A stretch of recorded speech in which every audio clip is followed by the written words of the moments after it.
here we are by ourselves. All right, listen. Hey, all you gotta do, build it and they will come. Build it and they will come. I ain't worried about it. The nation is faithful. The nation is faithful. I'm gonna make them start off early. Big Tone, I got a question for you. Yes, sir. Yes, sir. You him. You, far as I'm concerned, you him. Nah. All right, as far as I'm concerned, now you can't tell me how far as I'm concerned. Now, true that. So I want to ask you a question. So, yes, sir. There's controversy in regards to Aaron Pierre casting Jon Stewart and everything like that. Yes. You are a comic book creator. Yes. Comic book creator, comic book owner, things of that nature. We Generation X and everything like that, we understand what we understand. What if you could, for those that's tuning in, gonna have to catch the replay, could you explain to us the colorization process in regards to characters of color when it comes to print, i.e. comic books? All right, now that's a multi-layered answer. Now, if you talking back in the 70s, pre-80, when they had different type of paper, the color would not take to the paper correctly. So a lot of times color would seep through the paper. Henceforth, everybody who was black in comic books before 1980 all looked the same. Mostly the same. Better paper stock, made better colors, made the art transfer better, so forth. But there are still, and this is my opinion, there's still a lot of colorists who don't know that black people aren't a monolith. We come in different colors and shades and hues, and it is what it is. And that's why sometimes I don't know what other publishers do.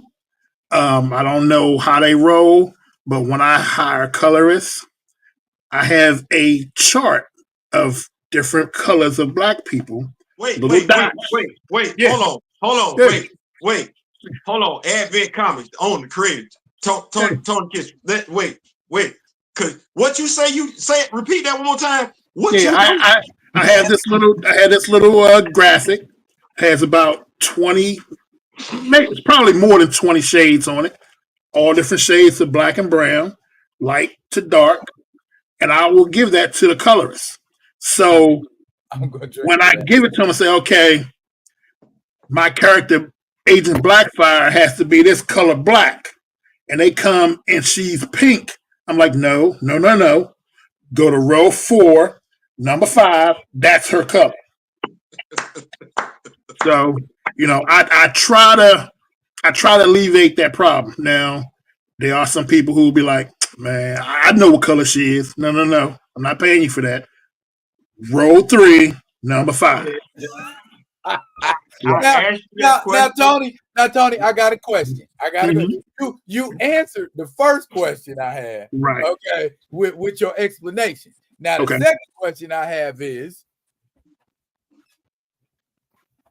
don't nobody else do that? As I said, and I think I answered it all in one, I don't know what the other publishers do. This is what I do. Okay. This is what I do. Right. The reason why I asked you the question the way that I did it is because I think folks get caught up in stuff for the wrong reasons. Right. Folks like to speak on stuff.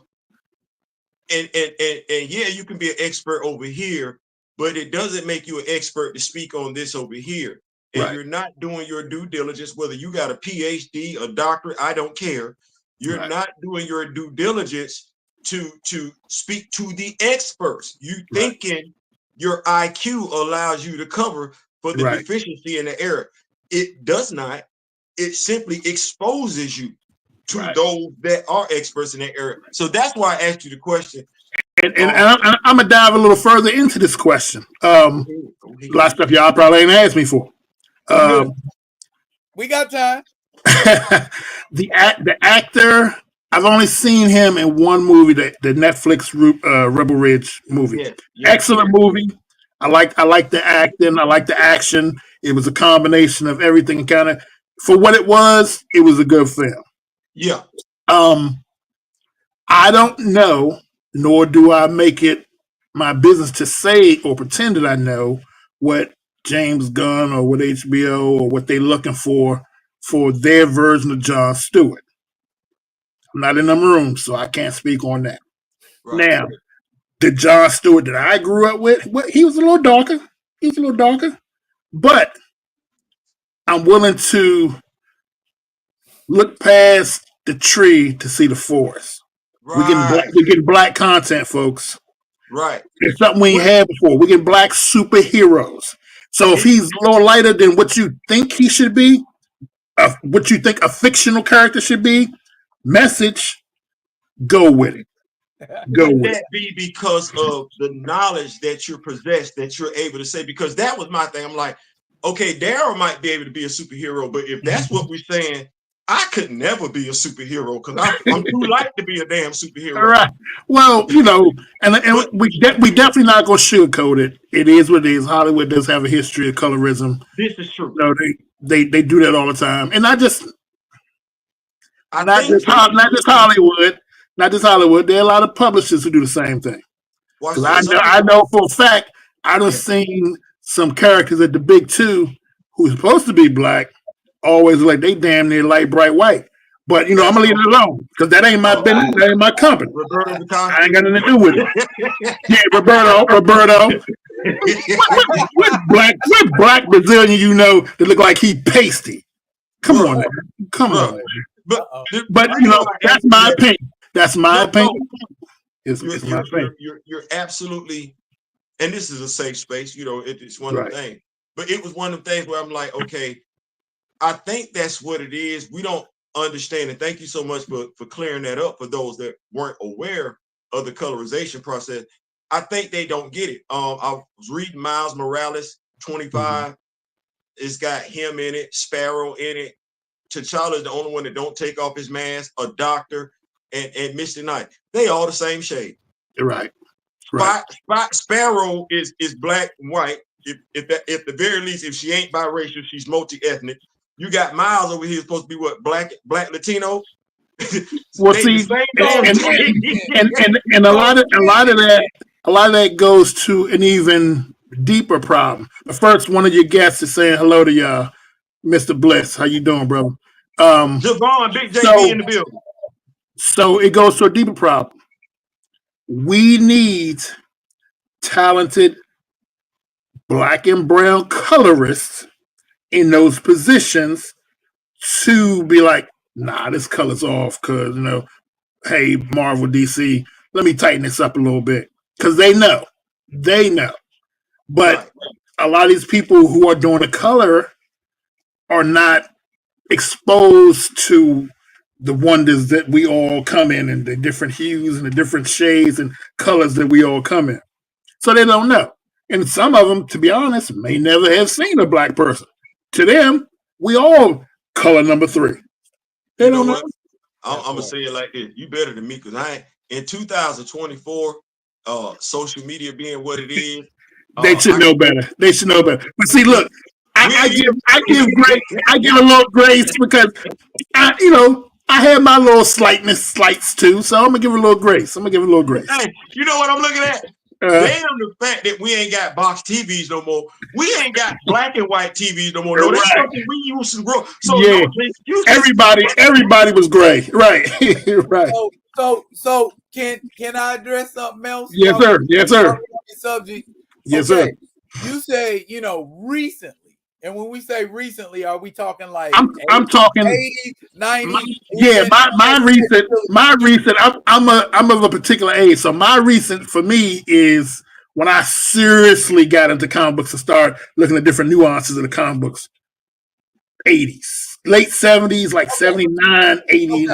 Okay, because I can think back to a time when.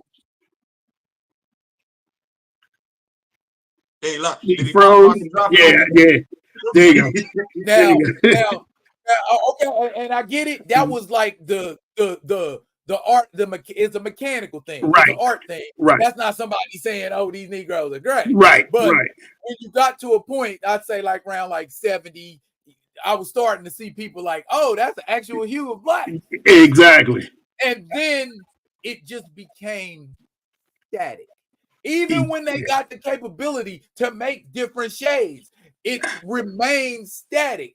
That's the part I'm having trouble processing. Why, if you got that capability to do it, why would you just go no? And furthermore, that pushes the narrative of, okay, John Stewart may not be that color that he's being colored in the comics. John Stewart might be a little lighter, but because nobody had the capability to do it for years, then when they did have the capability, they were so brainwashed into going brown number 5, brown number 5, brown number 5. And everybody did that for the next 30, 40 years.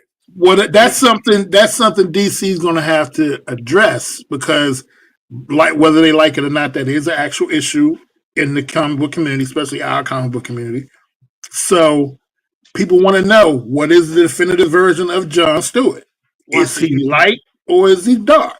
Watch this, Big Tony.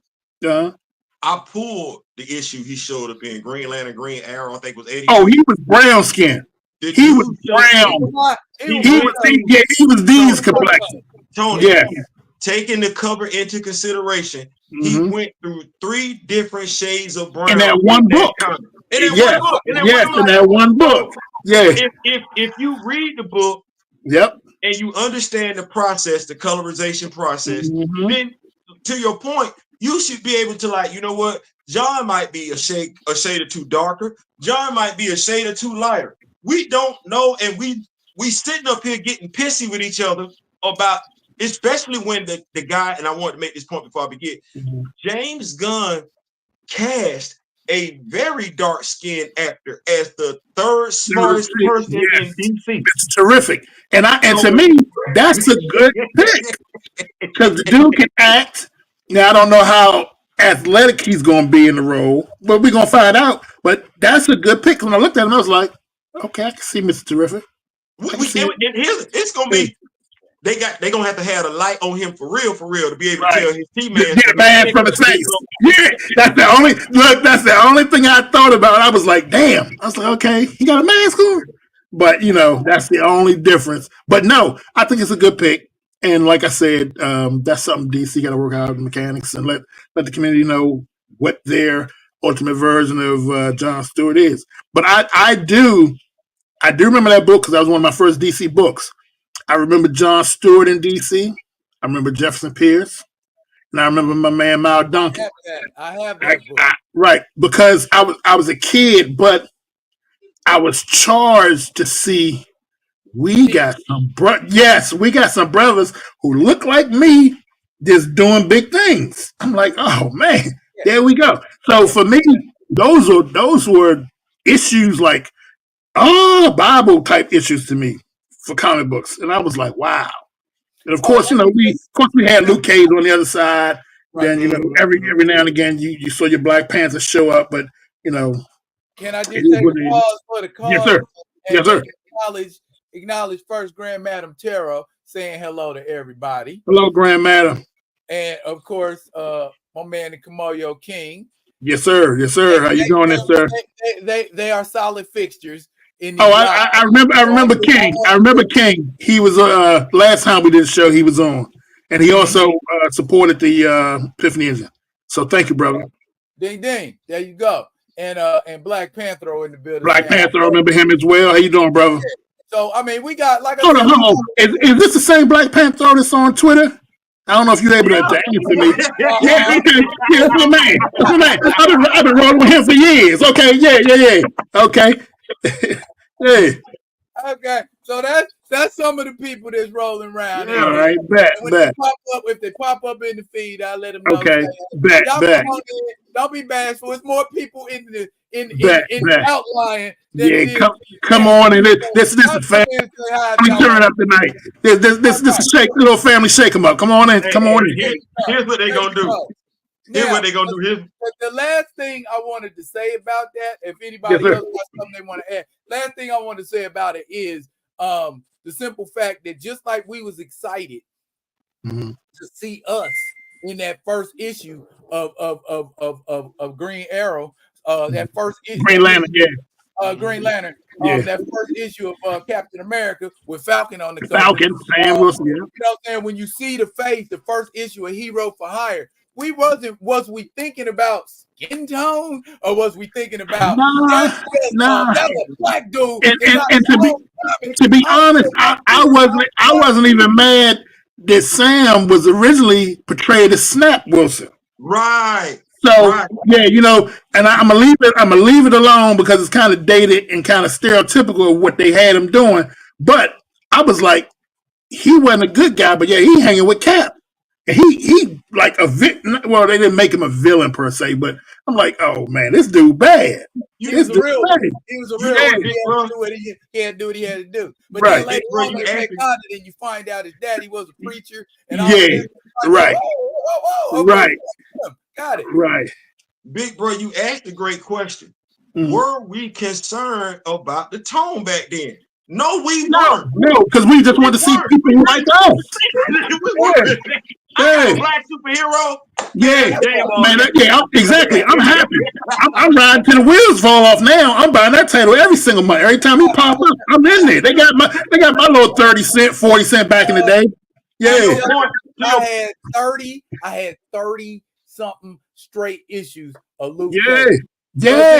I had to use you when it transitioned from Luke Cage for Hire to Power. Yes. And I'm gonna go even a little further. I'm so old. I used to collect comic books when they used to be back in the 7-Eleven. So every month, I would be down to the 7-Eleven on two specific days. It got to the point that people in my 7-Eleven used to let me pop the newspaper on the comic books and stack the comic books. They knew I was in there to buy comic books.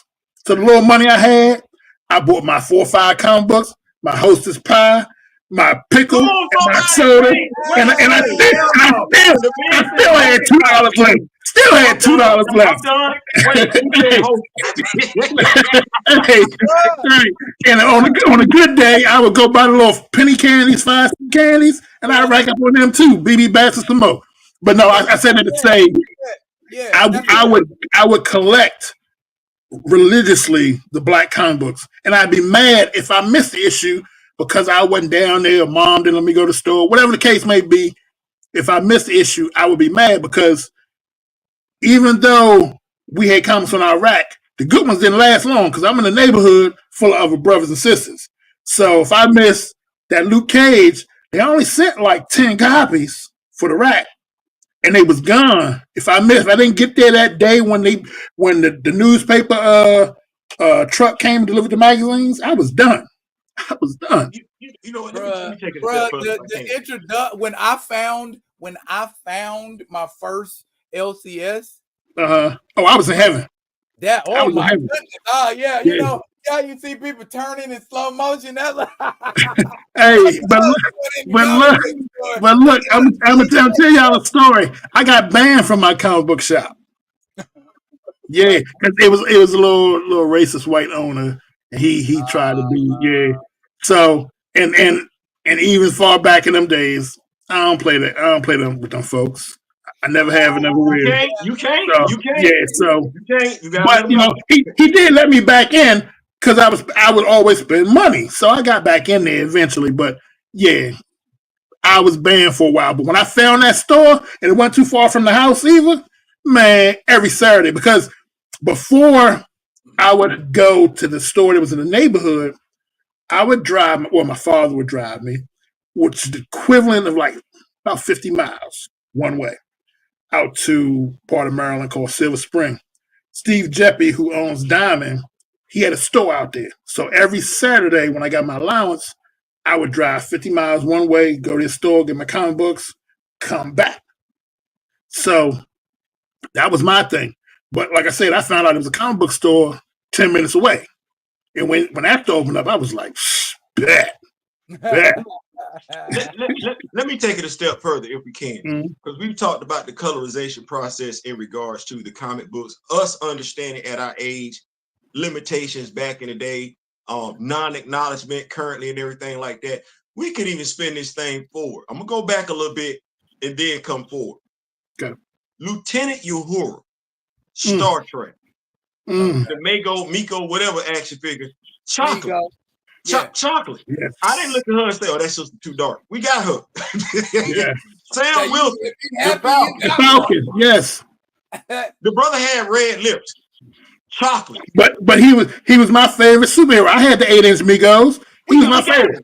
The sleeve of his shirt was the same color. Bomb. Right. Yep. Spin it forward though.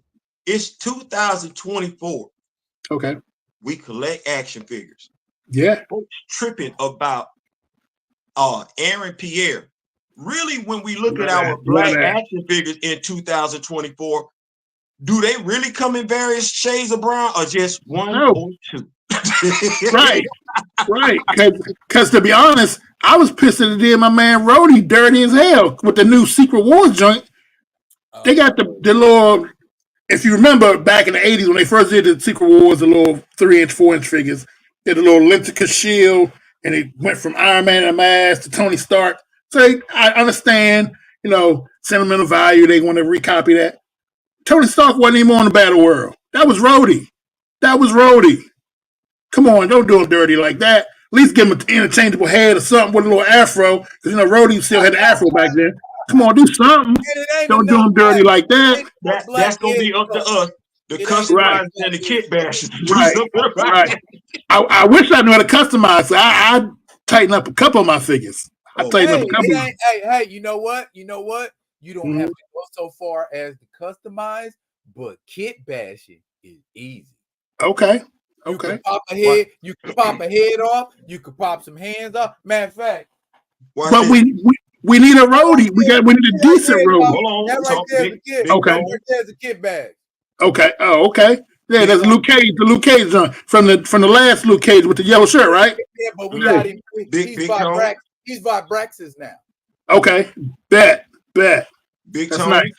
Yes, sir. Now, check me out. We say rock with me nation if you know us, grow us, and share it, right? Yeah, it is. Right. Well, there's this young brother that the Rock With Me Nation is rocking with. He done blessed quite a few of us with Queen Mother Ramunda head sculpts.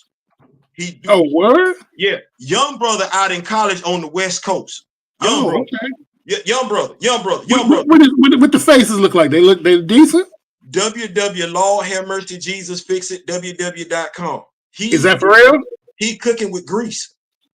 Is that his real screen name? His screen name. Because I was getting ready to type it in. Listen now. His name is Nico, aka dots after each one of them. Dima. He over there on Instagram. It's called Artman_Customs. When I say this, I'll check for him. I'm gonna check for him. So when we talk about head sculpts, he understands the color differentiation. Okay. So because I took I ain't got it in front of me right now because I got a Samuel L. Jackson head sculpt Pulp Fiction. Okay. And then all I had to do was take that head sculpt, pop the head off of the Samuel L. Jackson Nick Fury from the Captain Marvel movie. There you go. And there bam, you go. I got me a Desert Eagle. Boom. Yeah. Classic. Right. Let me tell you how nasty he is. You remember the movie Juice? Yeah. Remember the movie Juice? Yeah. He got Bishop with Bishop's head on it. He made a bishop. He made a bishop. He got Bishop with Bishop's head sculpt on top of it. Oh yeah. He nice with it. I'm gonna look for this brother. He on IG, right? Yeah. Instagram. Listen. Yeah, like I said, I'm proud of him because one, he's in college, head on his shoulders, and he's a self-made man. He specializes in black head sculpts and everything like that. And I'm looking at That's the fine. young brother that we need to be like, hey man, do your thing. Yeah. We gonna throw these dollars your way and everything. Yeah. When we talk about stuff, we gonna make sure we talk about Keep you. it in the community, right? Keep it in the community. Absolutely. So that's what's up. Get with him. You get what you need. I don't think a lot of people remember, and especially, I know you do, Tom, because of what you're doing with Epiphany Engine, but a lot of people don't understand it takes us coming together as a to make anything happen. To build a village. You know what I'm saying? So it once we come together and see, okay, it's us that make us, and we start patronizing us. And that being said, us got to come out with a quality product. Hey, true that. And also, us got to be willing to support us. No doubt. Okay. I put my money where my mouth is. I can show you better than I can tell you. Hey, that's how my father would say. Don't make me show you better than I can tell you. This is being full transparent. Yes, sir. This be being full transparent. Tony, I was not able to make a financial contribution, bills and stuff. No. That's fine. I'm going to do what I can where I'm at as far as showing, highlighting, pushing what you got going on, because I believe in it, and I'm just thankful. I'm saying that on a bigger scale, because a lot of times we as Black people, let's use the brother who's doing the head sculpts. Mm-hmm. Oh, that's cool, but he ain't doing it like Hasbro doing it. I'm gonna give my money to Hasbro. No, you got the young brother over here doing it. Why not support him? He can be the next Hasbro if we keep putting money his way. So, I mean, that's what I'm saying on that aspect. Yeah, but also, I feel bad. No, I really do feel bad. I'm like, damn, I kept telling you. No. And actually, since you said that, I'm going through a little housekeeping, folks. I'm gonna let y'all know. I am upgrading my website. I'm doing it in phases because I got a lot of stuff going on. So I'm doing bits and pieces when I can, how I can, such and such. But there are pre-orders for certain Epiphany Engine books. If you missed them, that are still available. Okay. So there's like 5. We did like a total of like 15, close to 20 different covers, but like 5 are available for pre-order. So if you missed it, you can still get it. I just like that, man. I believe in you. Let me say that. Thank you, bro. I believe in what we're doing. As far as your point, we have to come together and push us, support us, and everything like that. And you got to have that conscience there too. Like, dang, you gotta feel bad, and I do. So it's like, I'm gonna do what I can. But you good, brother. You good, brother. You good. And actually, I know what you're saying, because I shouldn't be saying this out loud, but I got a couple Kickstarter accounts. One for the business, one for my personal. And I got one for, I don't want nobody to know I'm donating to you. Take this 100 and do your thing. Right. But I always try to support the Black comics. Whenever I find out there's Black comics, I don't care who doing it. Right. I'm supporting on one of them platforms. Now I feel bad because I won't say I stay busy, but I don't see everything all the time. So if I miss a book, I'm like, damn, man, I can help support that, bro. So that's why I feel bad, because I'm like, damn, catch me next time, bro. Hit me up, let me know, send me a DM, let me know you about to post something. I support you. I feel bad I missed this go around. How can I help for the next go around? So that's my thing, and that's kind of where I am. But yeah, I love supporting brothers, and it's all about. And a lot of people don't feel this way, and I'm kind of sad sometimes they do feel this way. There's more room for all of us at the top. It ain't got to be I got it, so you can't come up kind of thing. We all come up together, and it's room for all of us. All of us. I don't care what you're doing. People, we got to get out that mindset that, oh, that Black person made it, or he ain't no good anymore. He think he this, he think he that. Nah. If I get somewhere, I'm pulling people up behind me. Let's go. This is how it's done. Come on, you right up underneath me. Let's go. I think it's the cognitive dissonance thing What we talk about, because we're huge sports fans, you are a Washington, I'm gonna say Commander. I am a Commander fan, bro. I spent 30 years in the desert. I'm finally free. I'm free. So I look at it like this, like we forget the eye test. Burger King and McDonald's are right across the street from each other. Wendy's is down the dadgum street. Right. Taco Bell and Papa John's is right around the corner. And ain't none of them hurting. None of them hurting. Right. Right. That part. That's the eye test. I'm like, that part. Me, Right. I'm not in competition. Darren and I do similar stuff. I'm not in competition with him. I don't look at, no, that's my brother. Let me work with my brother. I'm gonna eat, do what I can. He gonna eat, do what he can. But if we both come together and we eat, well, damn, it's more folks eating. Exactly. Every day on Facebook, I do a little morning post before I hit the other sites, before I hit the IG, the Twitter, and all that. Put a little morning post up, and most of them generally they based on my mindset. Most of the times they positive. Right. But I say all the time, and people are like, why you always be saying that type of stuff? I'm like, because, man, y'all got to realize, I'm not in competition with none of y'all brothers. The competition is with me. I'm in competition with the man in the mirror. Now, sometimes me and some of my peers, we play with each other. We got this little joke, rivalry and stuff. Man, ain't nobody stopping me. I'm like, man, look at y'all can't compete with me. No, we do stuff like that. Push one another. But for real, I'm my own competition. Can't nobody stop me or defeat me but me. And I have to realize that. And we all have to realize that. Your greatest competition is yourself.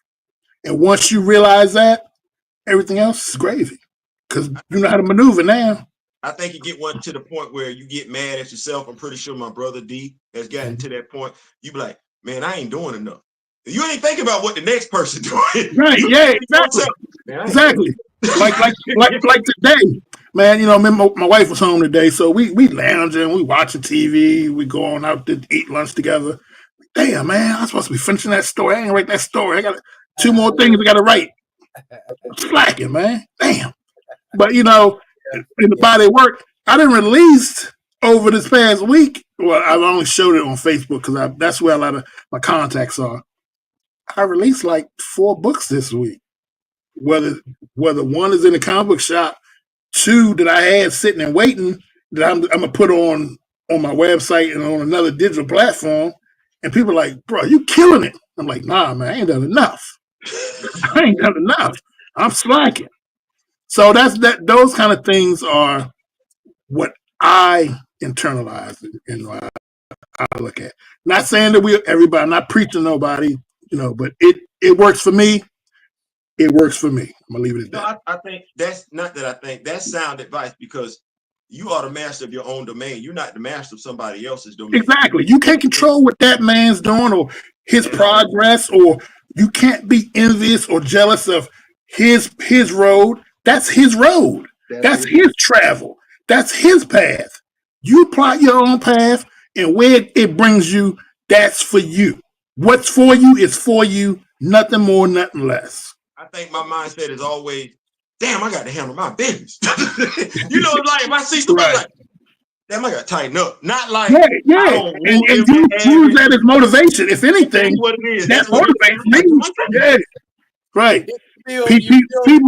People talking bad about me, or if I see my brother, oh man, he just released a nice little slick. I like that cover. That cover's slick. Let me go in the lab and see if I can out-slick that. That kind of thing.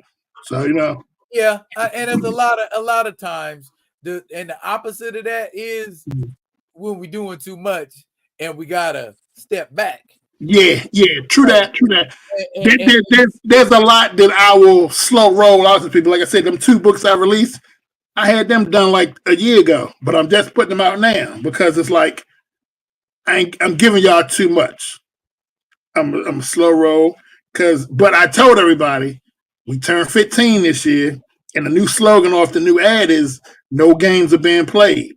Advent Comics, no games are being played. So I've been hitting them over the head, and they was like, bruh. And I said, man, I told y'all ninjas back in 2023 when I retired from the fire department, and do comic books full time, what I'm gonna do? I said, I gave y'all a whole year. Y'all seeing it now. And I was like, this is the beginning. I ain't even stepped in the door yet. I was like, y'all about to see. That's what's up. That's what's and up. what I was gonna say about that is I don't know like as far as how distributing works, Mm-hmm. but for some strange reason, well, not a strange reason, an obvious reason. Right now, currently, I'm in Anchorage, Alaska. And okay. And my LCS isn't necessarily carrying Certain titles books.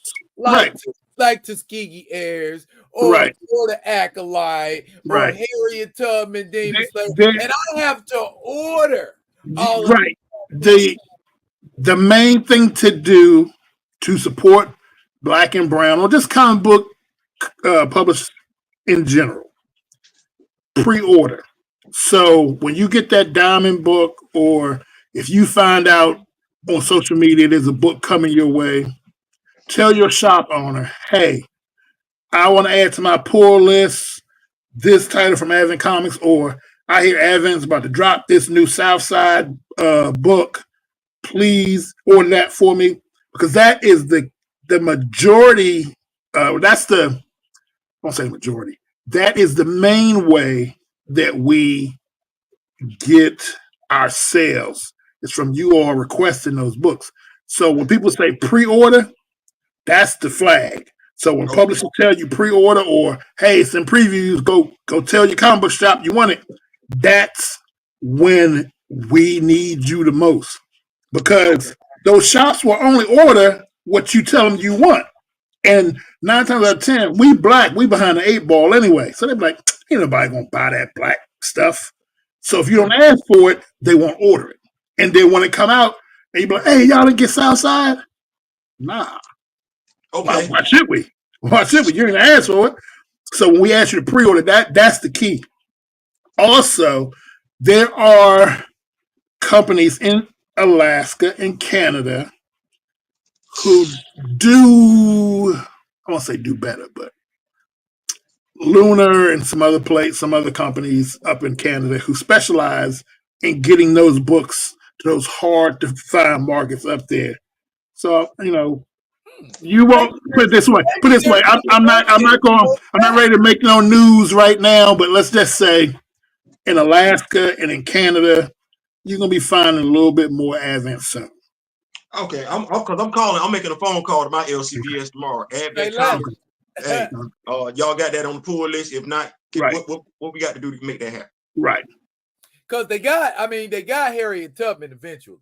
Mm-hmm. And Harriet Tubman is big. So for them just to be getting Harriet Tubman now, and David Crownson has been doing Harriet Tubman for a while. Well, no, they got it last year. Oh, okay. So what issue was that? Was that the trade? Was that issue number 5? Which one? They got the first 6. Okay, so they got all 6. Okay, then that's good. Yeah, so that's good, because I think David is working on 7, and he's working on something a little special with Rodney Barnes. They're gonna have cooking up that they got going on. So Rodney Barnes is doing something. Oh, that ain't my business. So let me shut up.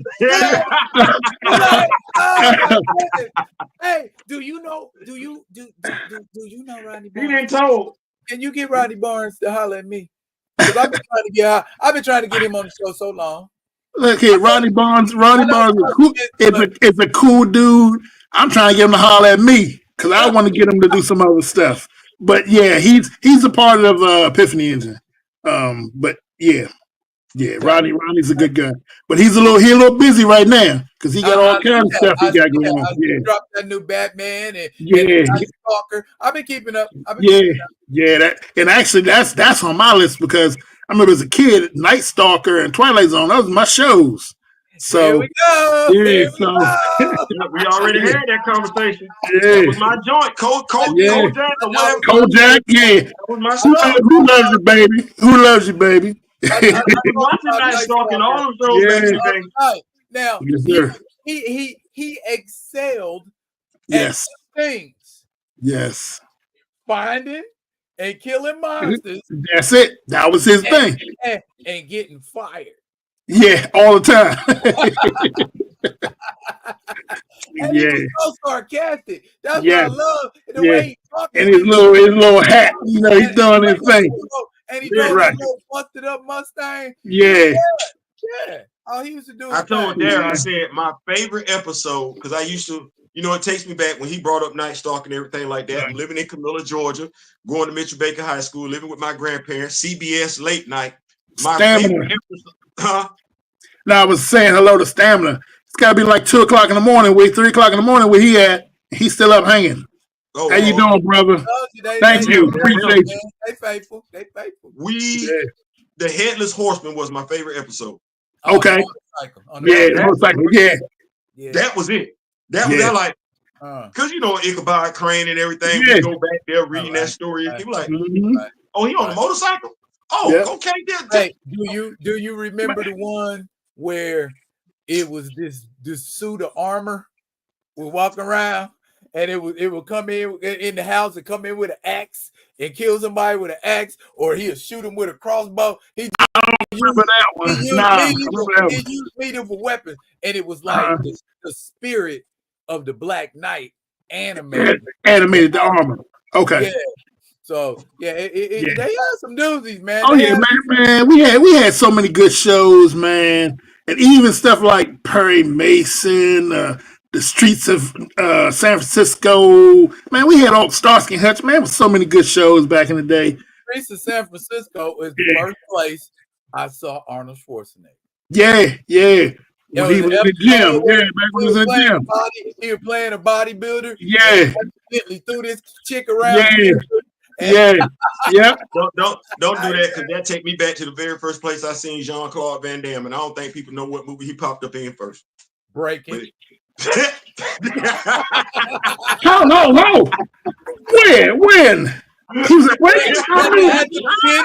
at the beginning, just before they battled Electro Rock, and they was in the crowd, and there were people dancing. He was in the joint. Y'all gonna make me go look. And I used to get so mad at my brother because back in the day we had the video club membership. So my pops used to tell us, "You get a movie, and you get a movie." So we were like, "Oh, bet!" And movies came out every Friday, whatever. My brother, for damn near 82 straight weeks, got Breaking every single week. And I'm like, "Bruh, we missing on the good movies because you want to keep getting the same movie."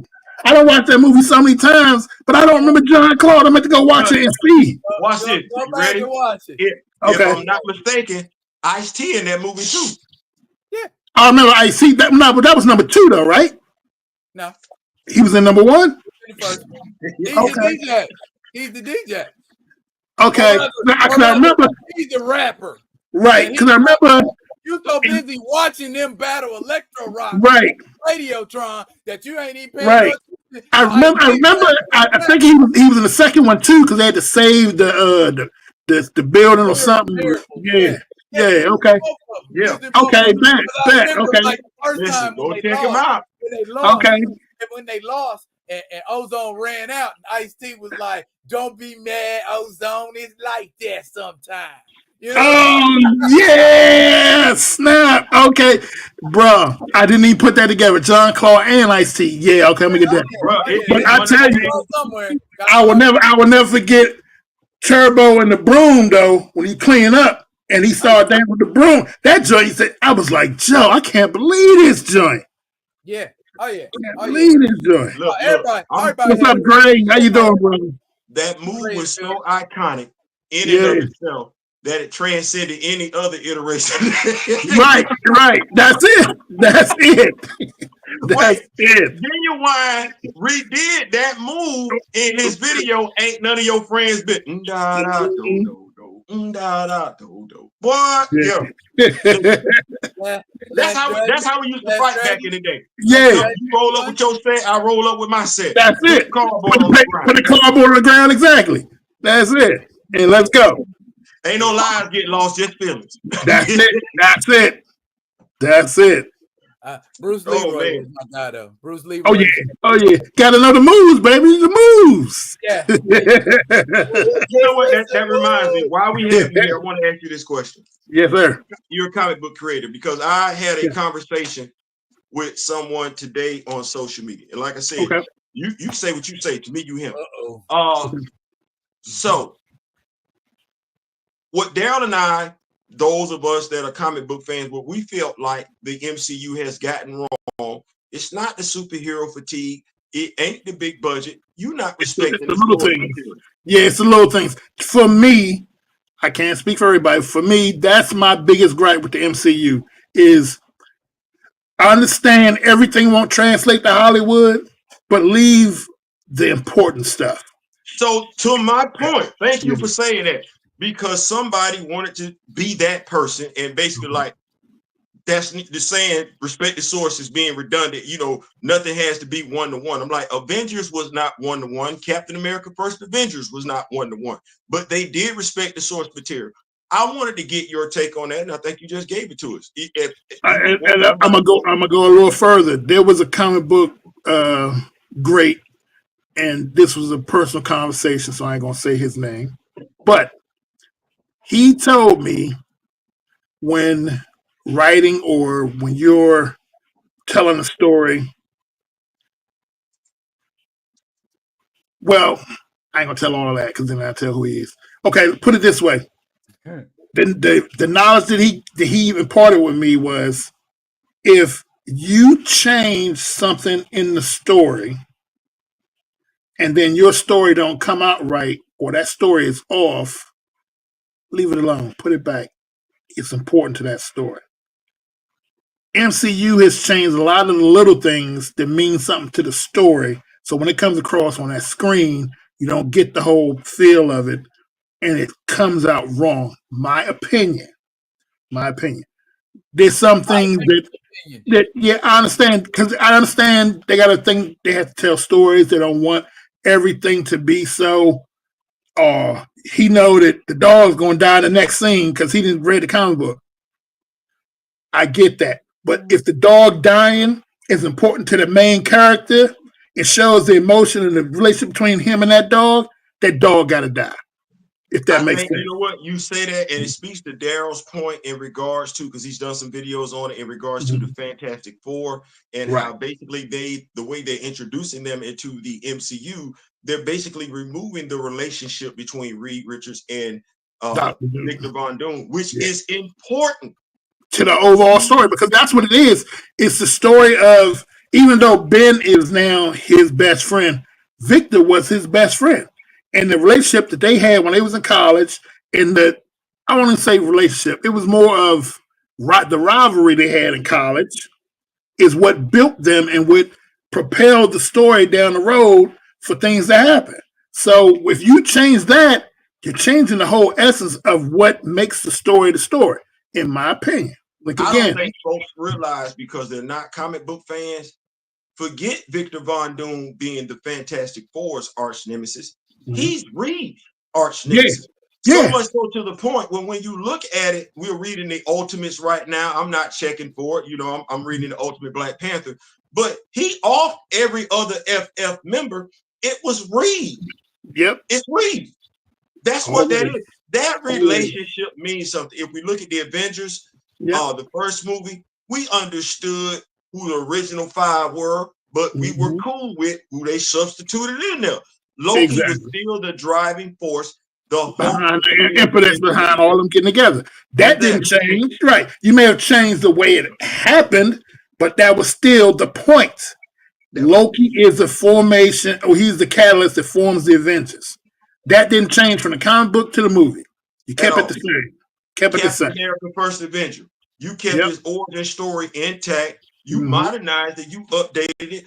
Bucky did not die on a train and pass away on a train in the comics. It was on a rocket ship. You know, on a rocket ship. Got blown into the water. Right.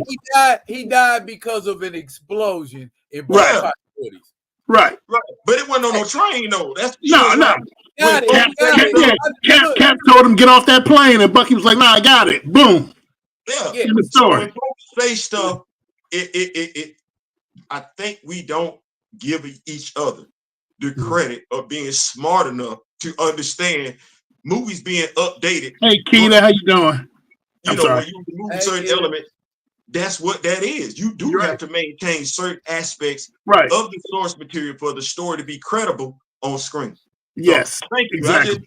Like I said, I don't care what you say, what you think. You him to me. Well, like both of y'all said, you can do it your way, Right. but you have to be respectful of the source Right. material. Respecting the source material, just like both of y'all said, does not mean 1-to-1. But when you take out that flux capacitor, Right. time That changes the whole thing. Yeah, that changes the whole thing. The one component Yes. that makes it function. And Yes. like Iron Man, the first Iron Man movie, in my opinion, was Gold. beautifully Yeah. modernized. Yeah. It was beautifully modernized. You took the Vietnam, you took Vietnamese and you made it. That's it.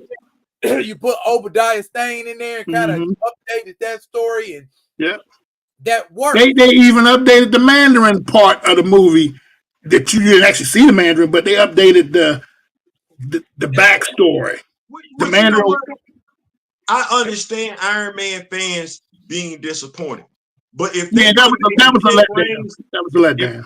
If they would have made the 10 rings grounded in realness, reality, it'd have been cool. A legitimate terrorist organization that might have been hot. That might have been hot. Yeah. You know what I'm saying? So when you said it that way, terrorist organization, that might have been hot. They could have, because they could have came across the 10 rings at some point in time. Right. You'd have had to explain more if you added the Mandarin. You would have had to explain if they did it right. You'd have had to explain the Makluan technology. You'd have had to explain Fin Fang Foom. You'd have had, there would have been more things coming into play than they wanted to button. Right. And the biggest drawback between comic books and movies is that comic books, you got years of history to play with. You got time. Hollywood, you got 3 hours max, depending on what your budget is. Get it all in there. So you got to cut 80 years of history to make it fit in 3 hours. So I get it. I understand it. But just as a purist, I'm a purist. Let's call it what it is. There's certain things I like to see I would have liked to have seen in some of these movies that I didn't see. I think with you being a purist, I think we all are. I think there are some movies that they made we understood because we're also intellectual. We're not closed-minded. We're not Neanderthals, anything like that. Right. So we understood. There was a reason, probably because of the budget, why we got Hawkeye and Black Widow as opposed to Hank Pym and Janet Van Dyne. Right. Nobody's dumb. We understand that. You got to make somebody small. You got to do a whole bunch of special effects. It's cheaper to go with the bows and arrows. That's it. You can jump around and do flips all day long. But that CGI. If we can't get Secret Wars because it's going to be too expensive, then we don't need to do Secret Wars. I don't know. I think from what I'm hearing, Secret Wars might be that one. Not Secret Wars. Secret Invasion. Secret Invasion. Oh, Secret Invasion. Oh, yeah. I was let down with that. That's my opinion. I was let down with that. But then again, I'm gonna be on the outskirts. I ain't really like the comic series. I thought it was a good premise. I just didn't like.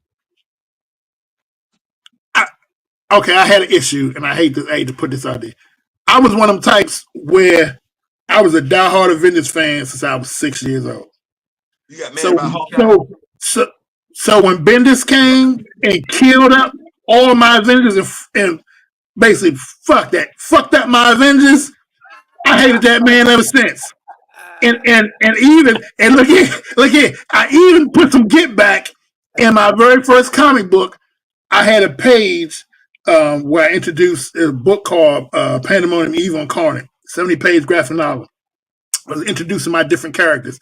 So one of the stories in there was called The Alliance of Evil. And one of the characters, the Jester, one of the other characters says his name and calls him Bendix. Because Bendix was a clown to me for killing my fucking Avengers. So I put him in my book and I made him the clown in my universe. Hey, I'm petty. I held on to that for years.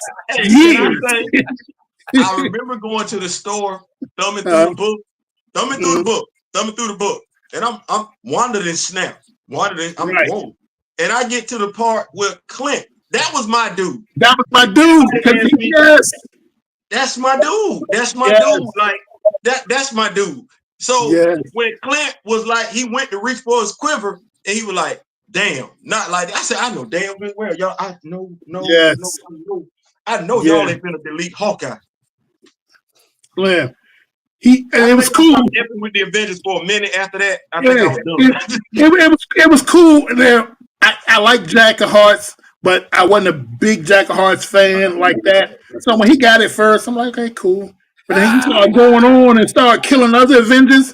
And I was like, hold up, man. You're going too far. You're going too far. You come a little close there, bro. Slow your roll. Slow your roll. I feel that. Take her. Never mind. Man, look here. I even went through iterations of Simon dying back when Perez was around, and then Simon being scared of dying, even though he couldn't die no more. So I've been a big Avengers fan for years, so I rock with all of that. But when Bendis came around and deconstructed my Avengers, man, I was salty, bro. I was salty.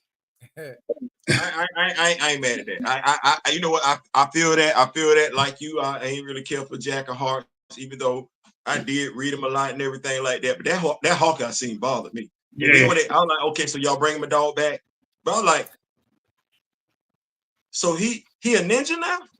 Right.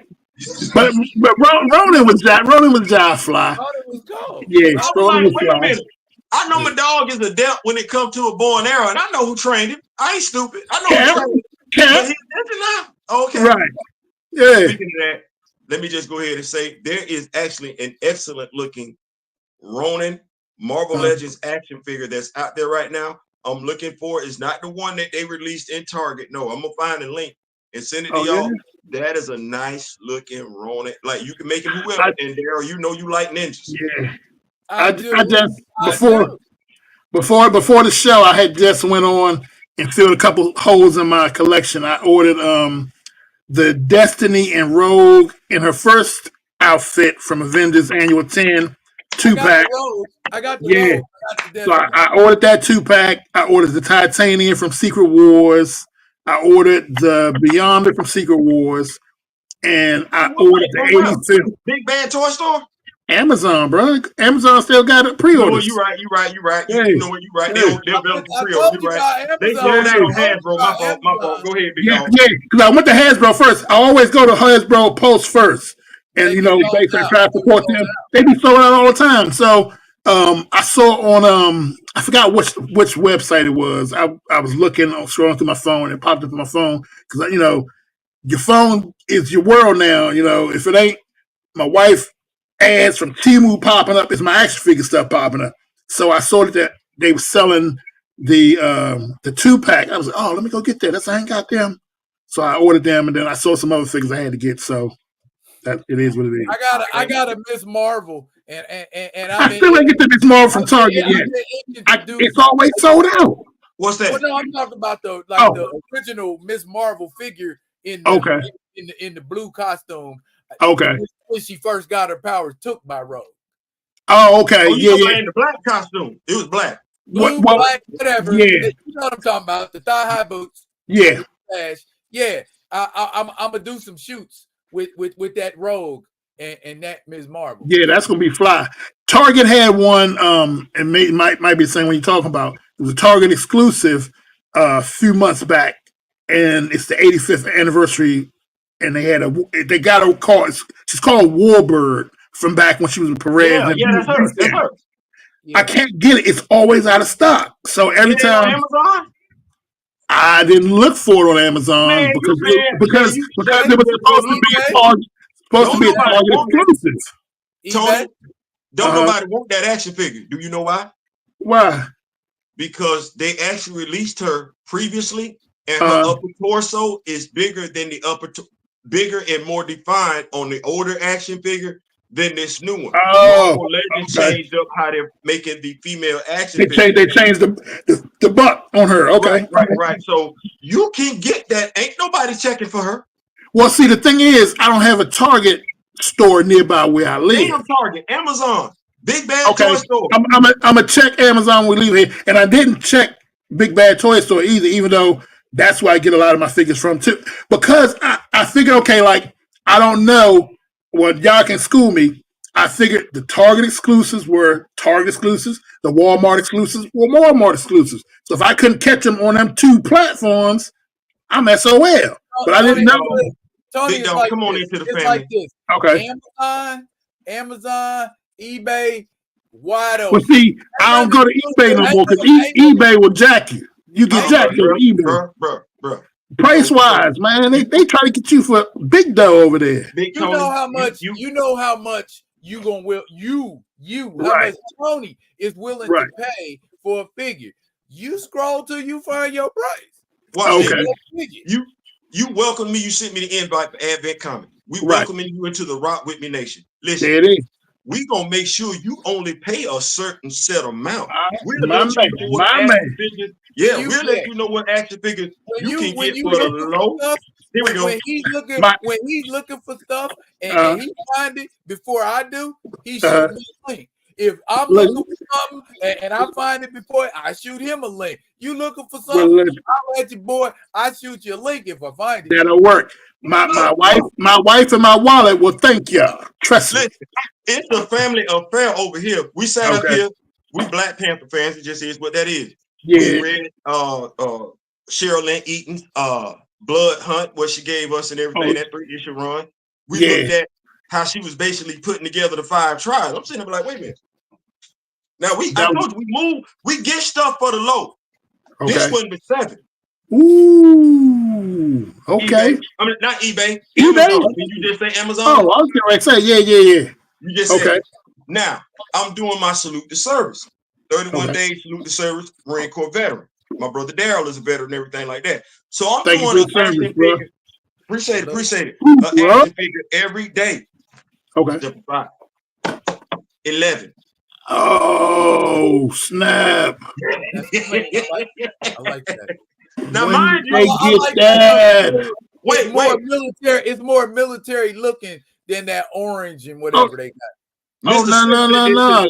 I got a couple holes in my G.I. Joe collection too. I still looking for Major Blood and a couple other older ones, like the gung ho with the real colors, not the green military olive green, but the light green. He's available. The best gung ho for a military pick is available for pre-order. No, I think he sold out on eBay right now. Yeah, I think that's the retro card, right? Which one? They've never released. You know, every gung ho action figure got his chest out. Right. This one is the one that can go out in the field. This the one that look right. This the one you know got buttoned up, got his utility vest on and everything like that. Still got his Marine Corps quarter hat on and everything like that. But this to me is the best. That was the first one though, right? That was the original gung ho that came out, wasn't it? This one pre-order. Oh, on pre-order. Oh, so they got something now. Okay, I ain't followed up now. Other than the last thing I saw on pre-order was the Saw Viper, and I don't know that might be. That might be the.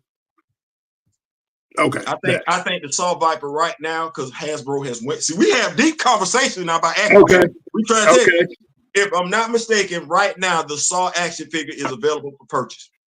Oh, okay. Damn, so I'm behind. Okay, they go back in. We talking about this gung ho right here. Yeah, that's the one I saw. That's the first one, ain't it? Yeah. Okay. I'm talking about that's the olive green. I like the one with the more like the sea green, the cartoonish color scheme, because that's the one that I grew up with. That one, that's the one I was looking for. Yeah, I can't find that one. That was, man, I done seen that card back. I seen that card back in the store at Walmart for months. Wow. See, I got to get out more. And see, this is the thing. I don't do as much chasing as I used to do because I used to love the chase. The chase and the hunt of getting the book, the toys in the store was the thing for me. But I ain't done that in a long time. You got to talk to us. We gonna make sure you keep money in your pocket. You want because see, we ain't got an Ollie's where I'm at. Okay. Ollie's is a good spot. Target's a good spot. Walmart's a good spot. Walgreens is a good spot. Man, I went in Target the other day and they wanted for the Naugahyde set. He came with a couple animals and some other little trinkets. They wanted $50. I was like, he ain't that much of a draw for me to spend $50. they trying to draw you in with the accessories.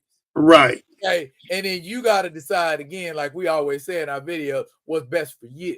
If you need that, even though I'm a completist though, and like I said, I love my dreadnoughts, but I don't know. Now Road Pig, I paid that much for Road Pig, but I just didn't see Naugahyde is paying that much for that Joker, man. Yeah. I was thinking about it too. And he hard to find. I know he hard to find. Yeah. I've been trying to get Zartan.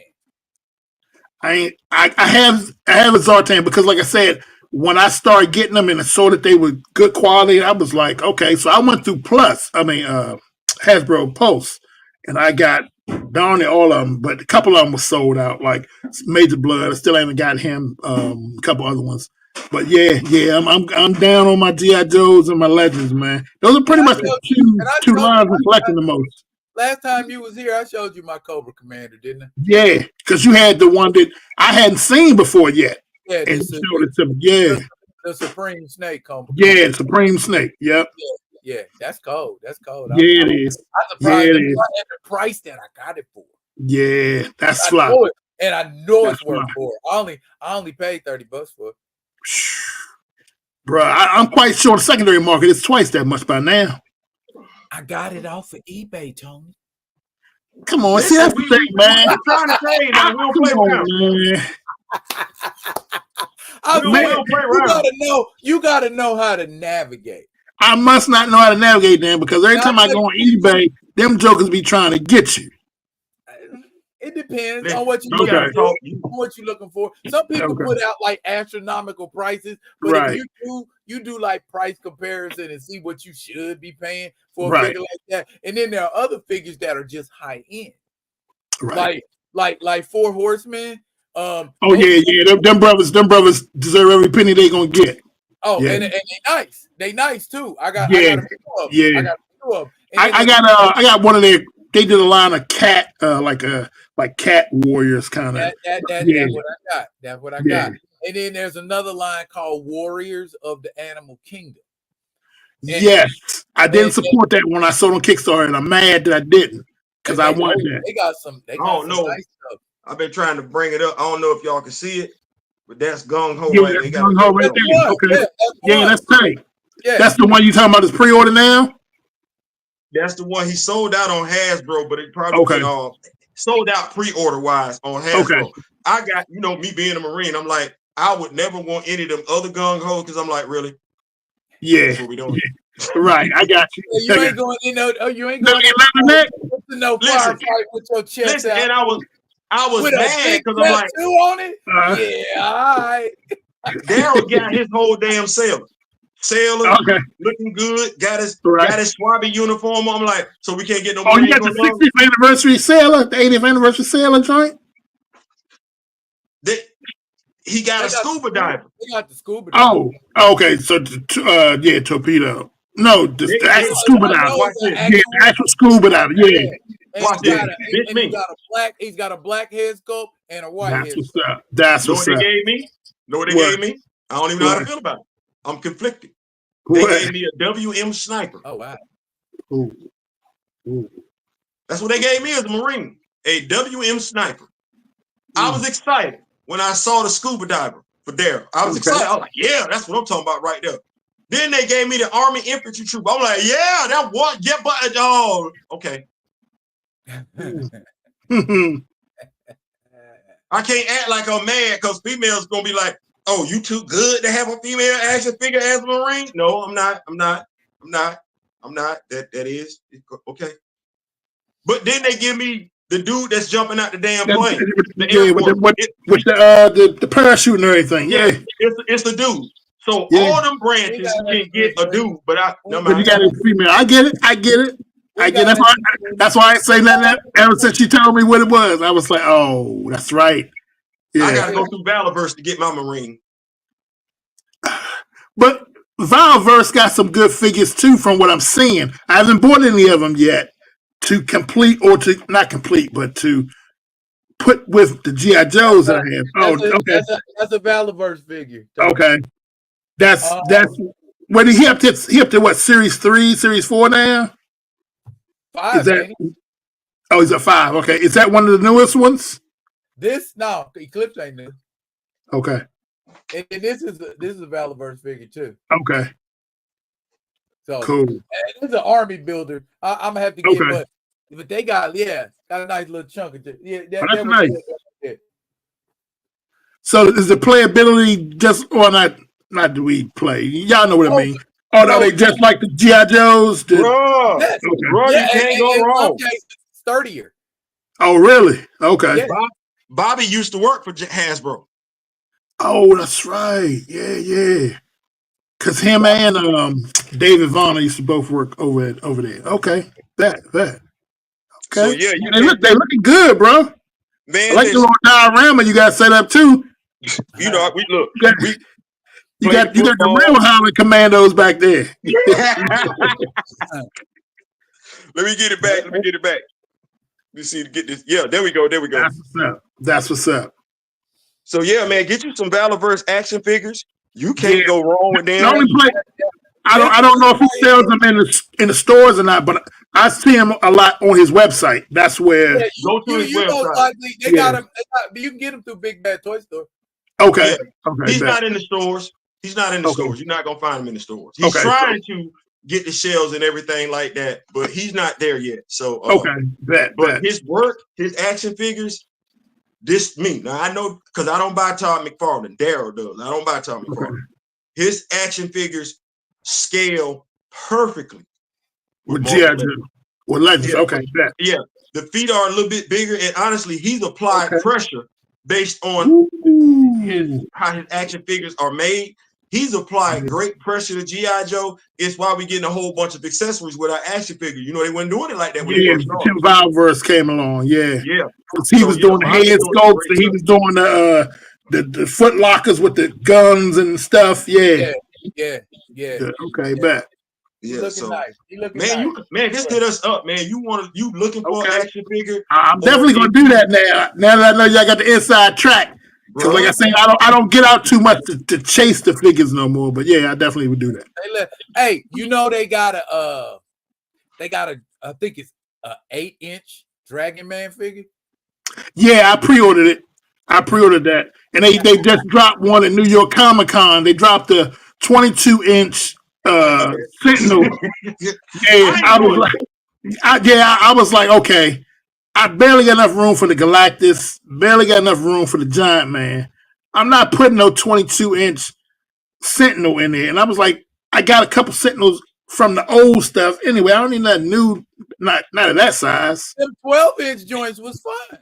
Yeah. I just bought these. I'm not doing no. That's pretty good. they just dropped a 22-inch. They look like the Master Mold one that they had. Yeah.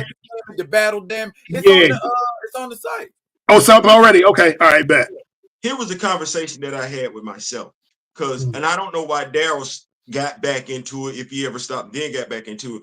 My action figure collection took off when Black Panther hit the movie theaters. The first one. Okay. Started with Captain America: Civil War. Okay, we get this T'Challa action figure.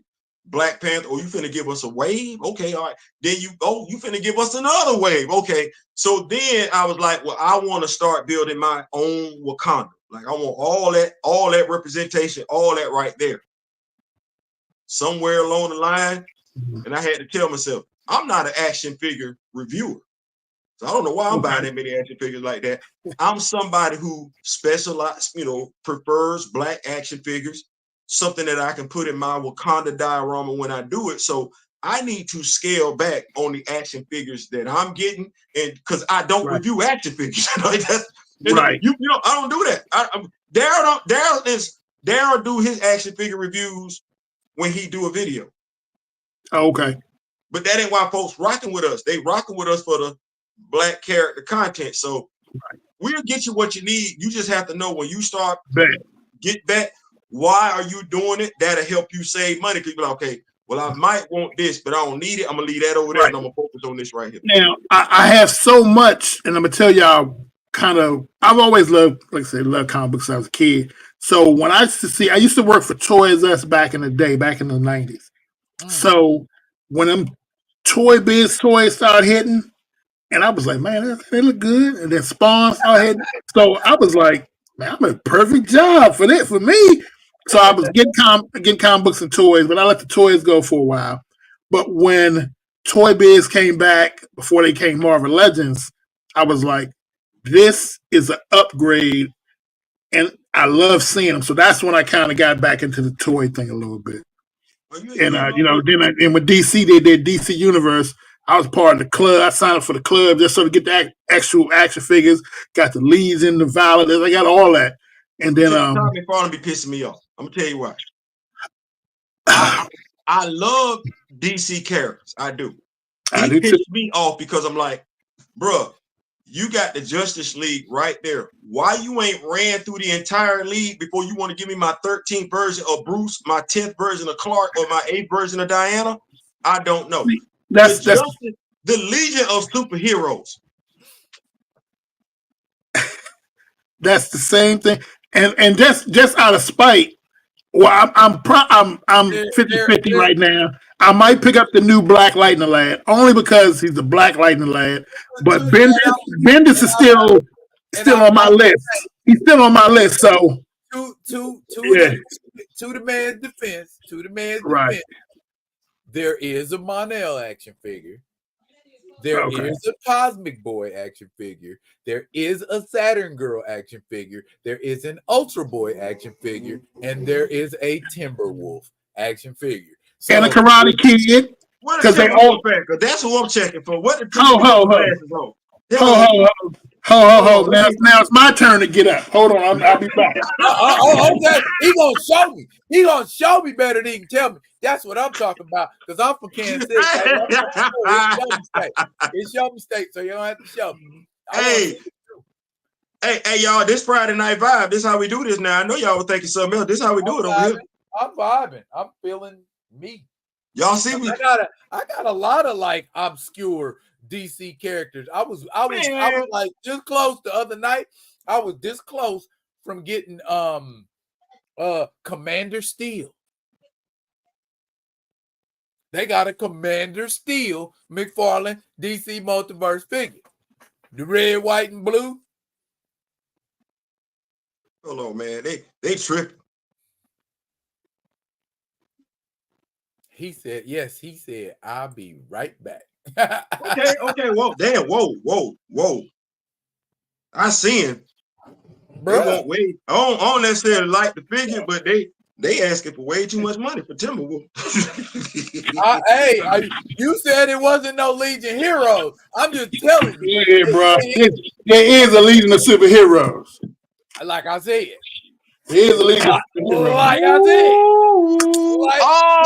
No, you didn't. Bam. Like I said. Yeah, there is a Legion of Superheroes, bro. Just gotta know where to look. Yeah. Just gotta know where to look.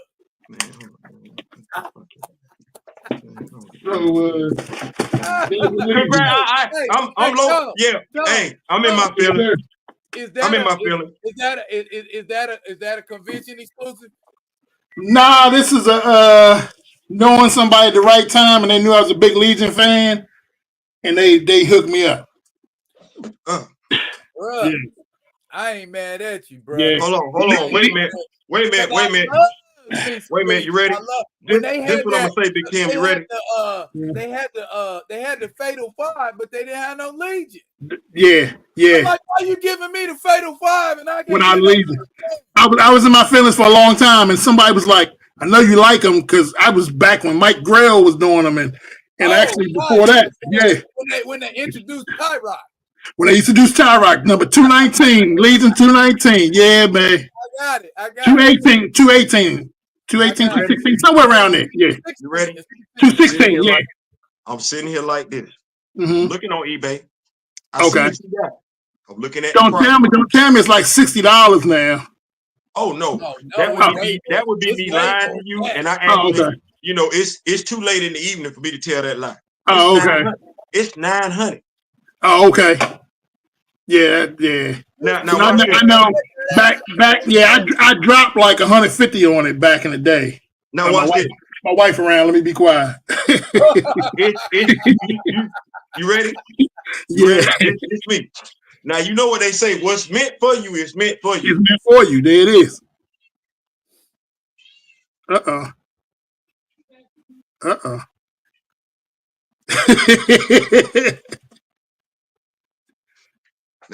ain't gonna sweat it, but I'm looking at the 900.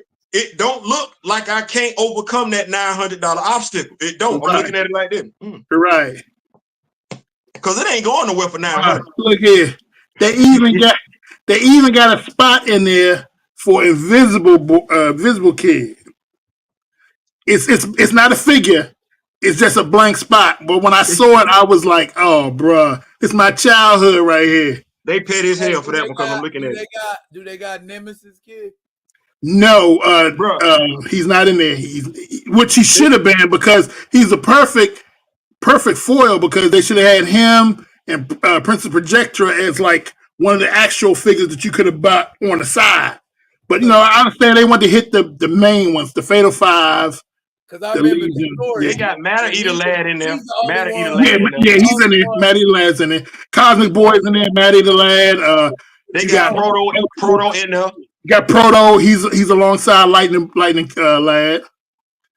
You got Saturn Girl. You got Cosmic Boy. They all in there. Karate Kid. And that's the reason I bought it, because I was a big Karate Kid fan. And it was Val in his original costume too. Well, not his original, not his Cockrum costume. So I was like, oh, I got to get this. The white one, the white one, yeah, with the black, with the yellow collar, yeah. Wildfire is in there. Wildfire's in there. Superboy's in there. So you got like 13 figures in here. Because like I said, the spot for Invisible Kid, it make you think it's a figure in there, but it's just a blank spot to show he's invisible. You know what somebody done did on eBay? What's that? They done took that pack and busted it up, and they selling them joints individually. Oh man, okay. So you gonna come up? Oh boy, you gonna come off some dough. You gonna come off some dough. Chuck of change getting them. Yeah, you gonna come off some dough. Look, you ready? We're just gonna look at it like this. If it's meant for me to have, you gonna have it. I have. Yeah. Look, this wasn't built in a day. That's it. It's all about the hunt, baby. It's all about the hunt. They got a Monel figure. Monel. Yep, I see that. Yeah, and it looks nice. DC Multiverse. Yeah. Got all the. Yeah, I saw one of them, and I saw the Cosmic Boy one that they updated. They got a Dawn Star too. Dawn Star. Yep. I like things with wings. Wings. Yeah. So yeah. I tell you, I really like things with wings. Woo! Man, that's the Masters of the Universe. You know what it is? It's Four Horsemen. Oh, it's a Horseman joint. Well, Four Horsemen got a series that they did based on Masters of the Universe. Really? Because there's also a cat, actually like a warrior that they call Cringer. That's purple. Really? That's purple and green. I'm going to check that. Monsters, wings, and ninjas. That's their forte.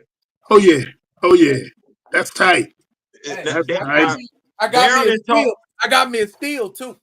Okay. And like remember I told you the Legion of Doom I was doing? Yeah. Okay.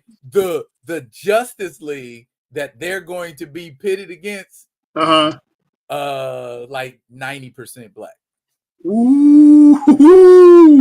So, man, that's gonna be nice. Yeah, I'm gonna use that Black Wally West. I'm gonna use Aqualad. I'm gonna use Val Zod. Hey, it's gonna be clean. It's gonna be that's gonna be nice. Daryl is over there with that. Me, I told you I had to refocus. I get you. I got Craven the Hunter. Okay. Shadow Tracker from G.I. Joe Classified. Okay. And I got Talon, the Raptor. Yeah. I'm gonna go get Claw. Don't know which one I'm gonna use, MCU version or the comic book version. Okay. And that's going to be my Wakandan villain team. Oh, that's something nice. Okay. I'm gonna add Roll Pig to that too. Roll Pig got to be a part of that too. Put his little helmet on and everything like that. I don't know whether to call them the trackers or the poachers or whatever. But I'm thinking something like that would take me back to what's my dog name? Not Jonathan Mayberry, but Don McGregor days when he was doing jungle action with the chop. Billy Graham. And it's your fault, Daryl. It's your fault. Billy Graham did that wonderful art. My latest. When I saw Billy Graham's version of Monica Lynn. Yeah. I like this guy. I'm gonna buy this whole series. my latest figures, they were like throwbacks. I had to get the Brother Voodoo, so I got that whole set. Black Storm, Bloodstorm, Hailstorm. Did you want the whole set? I got it. Did you want the whole set, or you just wanted Brother Voodoo? I bought the whole set because I wanted the Moon Knight, the Brother Voodoo, and I wanted the Hailstorm. Because when you gonna find a Hailstorm? So I got that whole set. I got the Count Nefaria, Iron Man, She-Hulk, and it was something else I got with that set. I gotta get She-Hulk. Here's why I asked the question. Because like I said, you get to know us. You could have got that Brother Voodoo on eBay without paying that new price. Right. The Bloodstorm. That action figure's already been released. It's the same action figure. All they did was change up the head sculpt. That's the Mohawk Storm. Gave her fangs. That's all they did. That Moon Knight that they released, all they did was give him some gold accents. They put that figure out in Walgreens a few years ago. In essence, what I'm saying is that that's the thing. I missed a lot of those exclusives. Like I missed the Nova and Walgreens. I got the Quavo out of them. What I'm saying is, instead of buying the new releases, because what winds up happening is once folks see those action figures being released again, the prices drop in the second-hand market. Okay. So that's a good time to go look up on eBay. Go look them up. Go look them up. You know another thing that eBay is good for? What's that? Army building. Vintage. Oh, stop playing at a Force Commander, bro. That was my Micronauts was my shit. I mean, excuse me, that was my thing. Oh, stop playing. I still got my before you sleep on eBay. Oh, okay. I still got my Feroid, my Time Traveler, and my Burn Closet. I'm about to take you all the way back. Oh, listen. And my Astro Sled, the Fortress. Oh, not the Great Mazunga from the Shogun Warriors. So okay, all right. How much was something like that on eBay? eBay is our best friend. This right here. What you willing to pay for it? See? Oh, it's one of them. Okay, all right. No, because it's like this. They got more than one. And depending on, because see what I did, I know there's a site, a guy with a 3D printer that makes the missiles that go. Oh, yeah, because they stopped selling the missiles, or some people probably don't have the missiles. And he does the tape, the little tape accents on their body, and just fits. You can buy it and get the tape, and tape it, and you can refit it. You take me back because that Great Mazunga, I didn't have a Great Mazunga. I had the Raiding joint. Well, those were my shit. I had that one, and I had Guy King. Yeah, Guy King. Okay, man, taking me back, bro. Taking me back. Right now, they got Gacha Man action figures. We're not finna pray them Gacha prices, but they got Gacha. Yeah. Battle Planet was my shit too. They got Silverhawks out there. I heard Silverhawks coming back. Yeah, I heard Silverhawks. They out there. That Ken from Gacha Man like $200. The kid one. No, Ken. Ken. Oh, yeah. The white costume. Yeah. Okay. Listen, $200 for one. Is he perfect condition in a box or what? Yeah, in a box, perfect condition. Is this a newer figure or is this like figure back from the 80s? Oh no, this new. It looks brand new. The brand new one is still at $200. It ain't the one from the 80s. It ain't right. The one from the 80s. It looks based off of Alex Ross's work on those battle. Ooh. I bet that's official. Yeah. All right. See, y'all done changed my mind. I'm gonna have to just check and see what eBay got to I'm offer. just telling you, like, I made a check and see what eBay got to offer. Oh, You know, and Christmas time is coming up. I like to do something nice. If we on the anime tip, Okay. Did you ever fool with Tekka Man? Yeah, of course. Tekka Man. They got that. I had a couple Fist of the North Star, but these were the Chinese versions of the toys that I got imports from the comic book shop. It's two companies. It's one. It's called Storm Collectibles. Okay. And Storm does, you name it, like video game characters, anime characters. They do all of that. Okay. And then you want to be looking at Fortnite. Like, go back, look at some Fortnite action figures. You just don't know what else. If it's one of them things, you know how us as Black people will be representation imagery. Right. You want to have like action figures of younger Black people. All the Black Power Ranger action figures. They got all of them. Yeah. I got all of them, and I'm telling you, they're not busting you upside the head for them Black action figures like that. Okay. I got what's the dude TJ, who was the Red Ranger and then became the Blue Ranger. Right. I got both them action figures. That's where I got them from. Okay. All right. I'm going to dive into that, bro, because like I said, I'm looking for places to get. Original Storm head. We got head sculpts. Okay. We got head sculpts. Was that your man y'all was telling me about on IG? To do what? Is that your man y'all was telling me about on IG that did these head sculpts? No, we just go do stuff. It's just me on the strength of me. eBay. Get your griot, shorty. We just kit bash and paint. Well, ho. So eBay is chopping up the figure so that you can customize your own stuff now too? Yeah. Listen. I ordered the head sculpt. I just to get this action figure. Of course, I already had the Dora Milaje. I didn't want that whole damn Aurora action figure. Just give me this. Just pop the head, right? Just give me this. Okay. This little tassel thing. Okay, I lowered myself. I bought the Rogue Pyro 2-pack, and just for that. Just for that, yeah. That's fine, bro. Yeah, that's fine. We will tell you what you need, where to go to get what you want. We gonna tell you. I saw something. I think it was on your page. Somebody had a Acolyte action figure. I do know. I don't know where he is with it, but I know he has Acolyte statues, and I believe Lonzo Starr is about to do action figures, but I don't know for sure. I can't speak on what he's doing, but I know that statue is fire. That statue is fire that he has.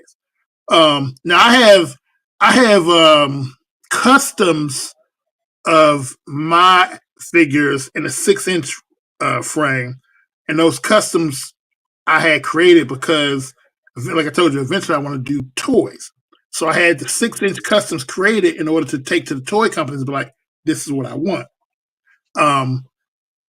Coming up next year, the first thing you see won't be the 6 inches. You're going to see some 4-inch actual factory produced toys. Yeah, I told y'all that last time. But we're working on some 6-inch stuff. It ain't come to grasp yet, but the company who I really want to get down with, they told me, if your 4-inch figures sell, we'll produce the 6-inch for you. Let us know, man. Let be the only 4-inch figures we got in the house, but let us know. Right, yeah. And so basically I got to prove myself and prove that Black American toys will sell. And if it sells, cool. The good thing is they gave me a low, well, I don't know if it's disrespect or what, but the price point they told me, if you get X amount of dollars, we'll make these toys for you. And I was like, oh, I can't get no McFarlane numbers. You know, you lowballing me like that. You think I can't get this for my toys? So they just basically want to see if it'll sell. So they gave me a low price point, and hopefully it ain't knocking nobody over the head. I think they want me to, and I tell y'all family, they want me to raise. If I raise $15,000 in toy sales, they be like, we'll produce your 6-inch figures. And I was like, I was insulted. I'm like, 15,000? What? That's all y'all want me to raise? But they were like, tell you why they said it based on how stuff moves, right. you gonna eclipse that, because there are those in the action figure community that are interested in Black characters. They're interested in Black characters. They're interested I'm hoping. in versatility. I'm hoping. Give. And in regards to you telling already, you got different shades of brown and everything like that. I can tell you for a fact, I know collectors that don't look like you or I. Right. That's what they want. They're the ones that gave me the insight to go look for the Power Ranger action figures. If you want diversified looks for your young Black action figures and everything like that. People that don't look like us, they want those action figures. Now, the majority of the action figure collectors don't care unless that action figure is the character's popular. A T'Challa and Aurora, they'll move. Luke Cage, can't say that. Monica Rambeau, Misty Knight, we can't say that. But if it's one of them characters, even with the G.I. Joe, Stalker sit right there. Hey, Stalker. Actually, Stalker was the first character from the new G.I. Joe that I bought, because I was like, oh, Sergeant Stalker. I'm like, oh, this is gonna be 6-inch figure. That's the first one I bought. I think everybody got Sergeant Stalker. Okay, yeah. So it's one of them things where those of us that are checking for Black action figures, we gonna push you over that number with relative ease. From your lips to God's ear, my brother. I'm telling you how it's gonna move. Because you have the perfect, I call it synergy. Okay, I got a comic book company. I'm finna get some action figures. Right. I know some folks that collect action figures. They review action figures. They put them on display and everything like that. And they know folks that want Black representation and Black imagery. What'll wind up happening is those that are looking for it will push those numbers past that. Then you will have some folks, some of us want to sell them. And now that I know that y'all are big into figures and stuff like that, maybe we'll do that. Maybe we'll do this.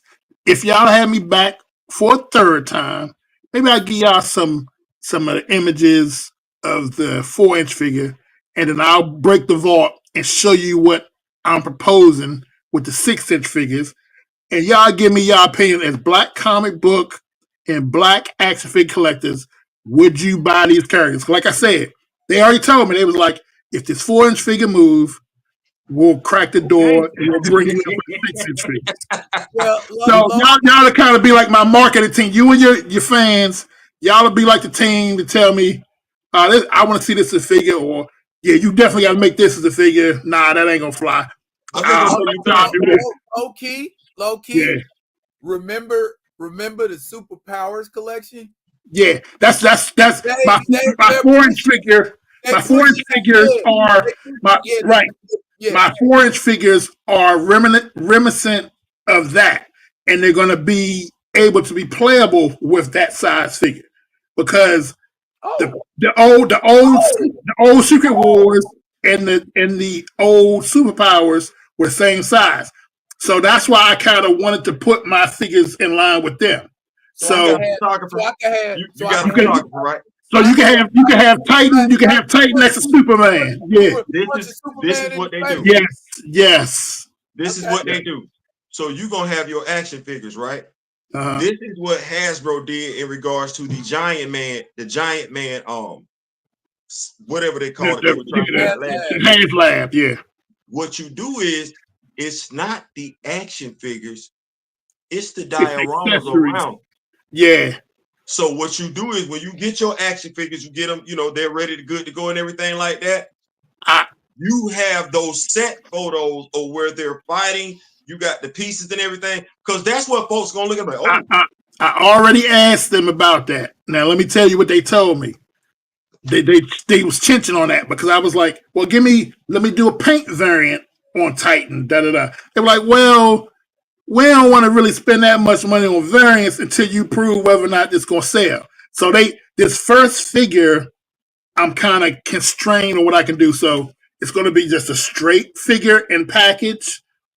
And if it moves, and if I can break over that amount that they set me at, then they probably going to be like, okay, you said you wanted some extra hands, you wanted paint variants, you want some attachments. You want this and this, we'll work with you. But right now, I'm gonna be honest with y'all. They kind of got it. They got a brother on the show us your papers, prove yourself kind of thing. Right, That's what they got. There's not somebody working with you that'll get those action figures, set up a diorama, and take the photos. Oh yeah. Well, there's a guy who he took a couple of the pictures that I'm gonna use in a Kickstarter. Right. I don't have a diorama, but I'm sure he has some stuff. Yeah, that's what I'm talking about. Like that's that helps to push the figure. Oh yeah. Well, see, I don't have other than like the mock-up figure that I had, I don't have any actual figures I can send you to do that. Oh no, we good. Yeah, I'm good. I'm talking about when you get your stuff, you got somebody working with you. Like, that helps the selling process is to not just have them and their pose, the diorama, battling and stuff, light effects and everything like that. That'll help push way past that because that's what collectors look at. Right. I think with Road Pig, Hasbro was talking about that. Those that were interested in the figure were upset. There was no diorama picture to go with the action figure. Oh, okay, so gotcha. Collectors do look at that. So I'm just that's okay. No, I'm not saying that's a good idea. That's a good idea. Okay, bet. Yeah. Okay. So can I flip directions real quick? Sure. I didn't mean to sidebar the story talking about action figures. No. This is how the format goes. We just kind of ubiquitous with what we do. You know, let it go where it go. And the other night on the live, I was asking people about like their favorite horror movies. And because it's that time of year, Halloween. And and we mentioned the Night Stalker, and so we know everybody loves Night Stalker. So just for my edification, what's your top 5? Say, I did a video on werewolf movies because I feel like werewolves don't get enough love. Top 5 werewolf movies: American Werewolf in London. Okay.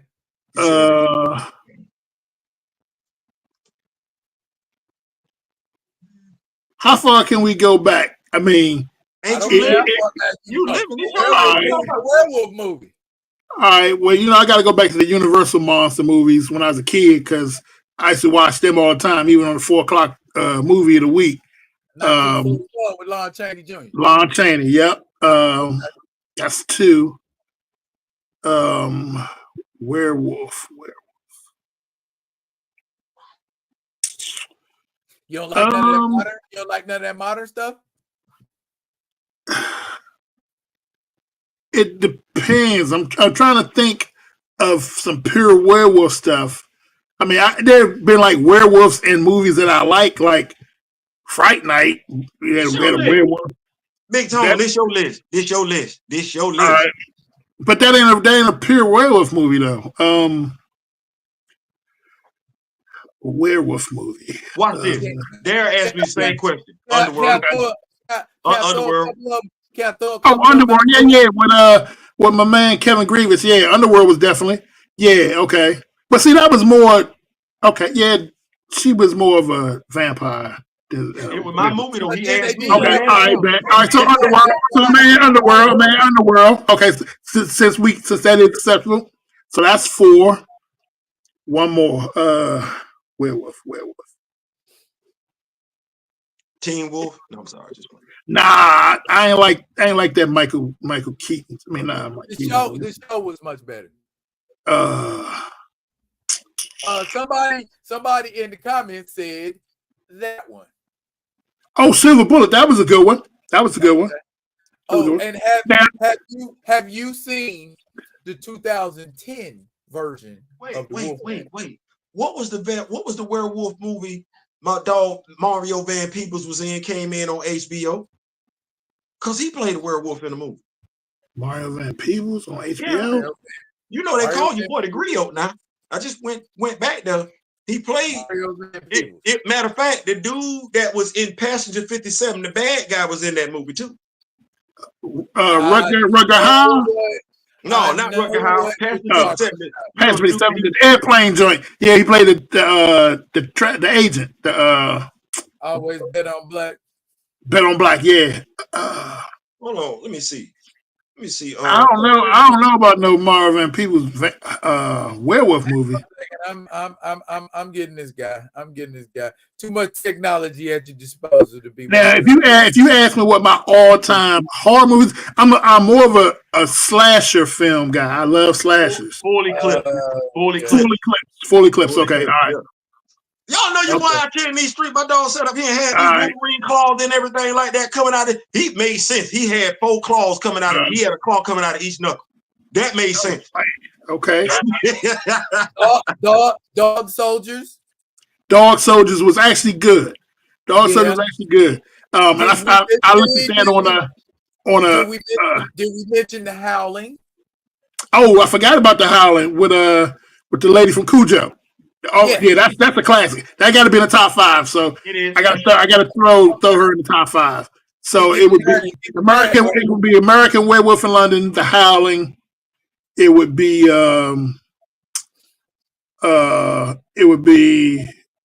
Underworld.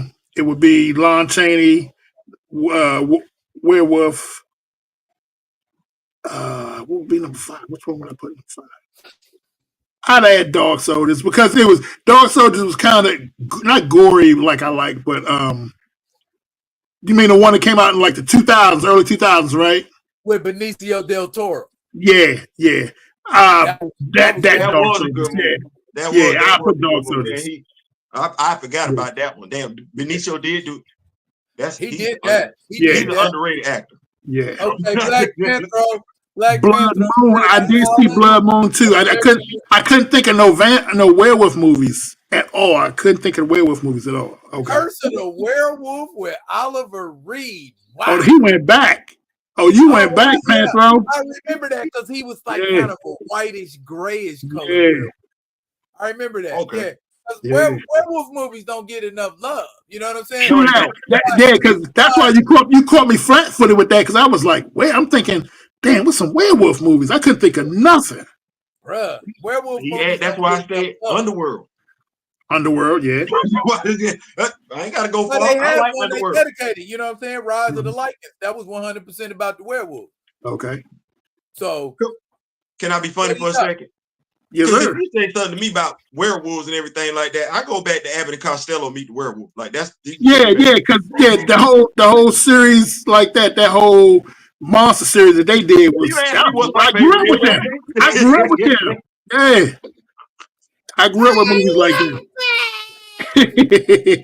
Who's on first? What's on second? Third base. Wait, is that still today not one of the funniest skits of all time? To me, to this day, and my wife always talking about you laugh at goofy stuff. I thought it was so genius. Yeah, it was genius because it was like, what are you talking about? Yeah, what's on second base? Huh? Who? No, he on fourth. He at home. I'm like, what are you talking about? I mean, that's the kind of stuff that I laugh at. He's in the field, right? I don't know. Third base. God damn it. Right. Right. That whole thing was genius, man. Genius. Absolutely.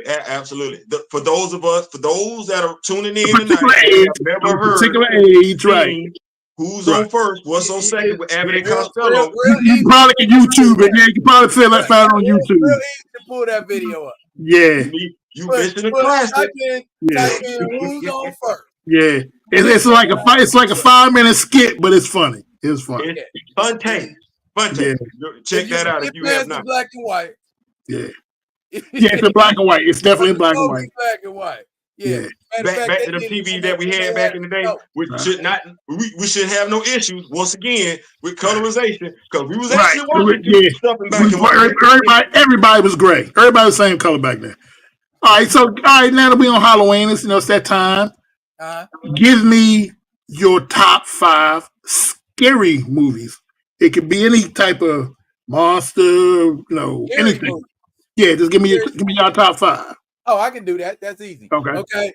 Number 1 by far, in leaps and bounds, is The Exorcist. That movie Definitely.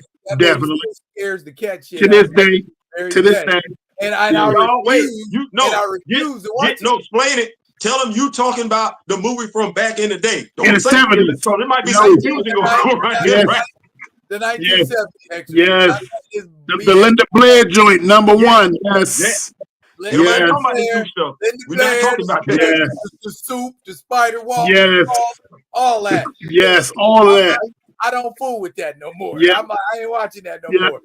I think I watched it fully twice, and I ain't watched it since. A lot of people trip. Yeah. They trip on it, but I tell people all the time that 1979 Salem's Lot. That was excellent. That shit is unsettling. Yes, bro. I'm telling you. And those kind of movies where it's like, oh, you ain't gonna win. You're not gonna win. The vampires are winning. And it's like, oh, hell no, I don't like this. I remember to this day watching that on CBS, my channel 9 here, and scaring the shit out myself. Watching that by myself. It's TV. It's TV. It ain't gonna be too bad. When that little boy got by the window, bro. Open the window, Mark. Open the window, Mark. Yes. I saw the one. What got me? I'm like, I can't watch. Yes.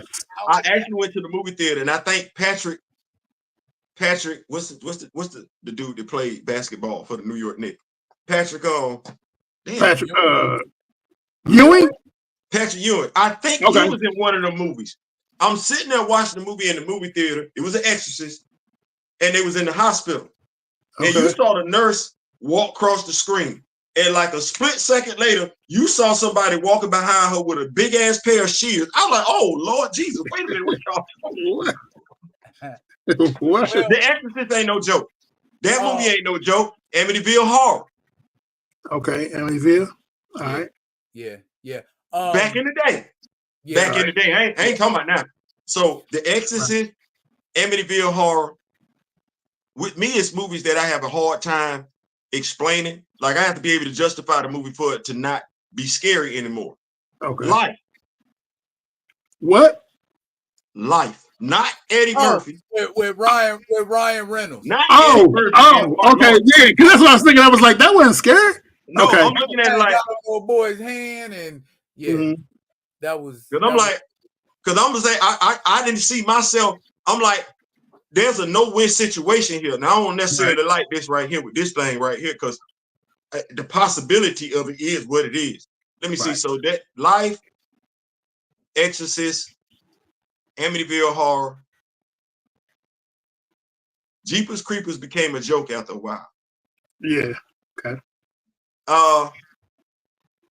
The Thing. The first one, which is actually the prequel. Well, no, the first one is the sequel to the second one. Right. That one. The Kurt, my man, with David Keith. That one. Yeah. Okay. Definitely. That's definitely. Yeah. There was another movie. He cut me off on my 5. Oh, my bad. My bad, big dog. Go ahead. I'm sitting here, man. I'm sorry, bro. I'm sorry. I'm enthusiastic. Go ahead, big bro. I'm sorry. I got Exorcist and Salem's Lot out. Yep. Now, the third one, a lot of people probably didn't think it was scary, but I thought it was scary just because of the premise of it. The third installment of Trilogy of Terror with the little Zuni warrior. Fetish. Yeah. The one with Karen Black sitting on the thing, twirling the knife. Yeah, bro. That's what was scary. Yeah. She's talking about her mama. And when they stand down, she's sitting there and she's crouched down. Twirling the knife. Bruh. I'm like, she looked like she was possessed. But that Zuni fetish, that joint took me out. That's my all-time favorite horror movie. I would run home even as a teenager to watch that joint on TV. As long as I made it for the Karen Black portion and the Zuni fetish, I was straight. I was straight. That's 3. What's the name of the movie? That's 3. Trilogy of Terror. Trilogy of Terror. It's made like 74. The fourth one is Event Horizon with Lawrence Fishburne. That was a good one. That was a good one. And it's like, oh, y'all in hell, and y'all the movies where you can't escape and there's no way to get Right. out, and you just stuck in there with the shit. Them movies be scary. You know what I'm saying? That's just I can't watch it, bro. I watched it one time, and then I tell you, movie. I was a grown man. It scared the shit out of me. The Blair Witch Project. See, I like Blair Witch because I didn't like those type of. I guess the whole genre of following people around. After a while, I got bored with it. Yeah, because I was like, at the end, they did too much with it. They did. I think they when everybody, the movies where everybody dies, you know. Yeah. I think what did y'all all getting got. Them the ones that's really scary right. to me because you think in real time if something like that was to happen, we're not going back there no more. So the fact they tried to make this movie real, right. Steep it in real life. What was the budget? The budget was something like what 38,000, and they made like 14 million. Millions, yeah. They made millions off that joint. Yeah. Okay. So it ain't the budget. That's my Can we go back to just tell a good story? Just tell a good story. That's all you gotta do. You ain't gotta spend all that money. I think The Neighbors. I told Dad when Dara asked the question, The Neighbors. But wasn't that it was a thriller more so than anything else. Okay. Like, damn, y'all getting foobarred. Like that's crazy. Okay. So let me see. What I said, Amityville Horror. It's Amityville. Yeah. The Exorcist. Yeah. I said the Thing. Life. It wasn't so much as a movie because the movie came on ABC. It was a two-parter back in the day. This is when we had the school book drives and everything like that, the book fairs. We would go buy the books. It. Oh, yeah. It. ABC. The original It, yeah. The book terrified the hell out of me. Yeah. That's Stephen King. He was vicious back then. He was in his bag back in the 70s with The Shining, with It. Man, that motherfucker. Have you ever read Amityville Horror? Yes. Yes. Reading the books back then scared you. Are we Stephen King aficionados? I don't know if I'm an aficionado. Do we know what Stephen King's first book that was published was? I don't. I'm not gonna lie.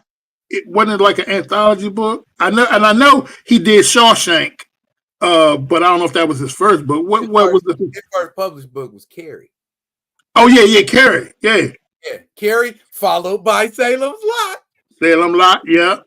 So Stephen King was in his bag. Yeah, he was on the roll. A lot of people don't know. A lot of people don't know Stephen King did The Running Man under his pen name, Richard. I didn't know that. I didn't know that. It's a book. It's an anthology book called The Bachman Books.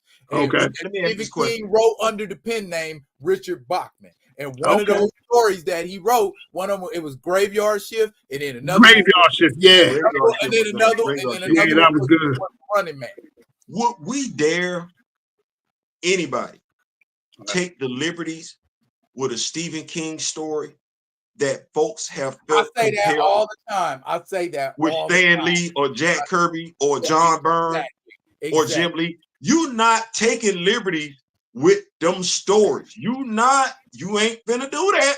It ain't gonna work like that. And I don't know why we don't put the respect on this genre that we even put on the horror genre. You not. Good night, King. Like Thank you for tuning in, brother.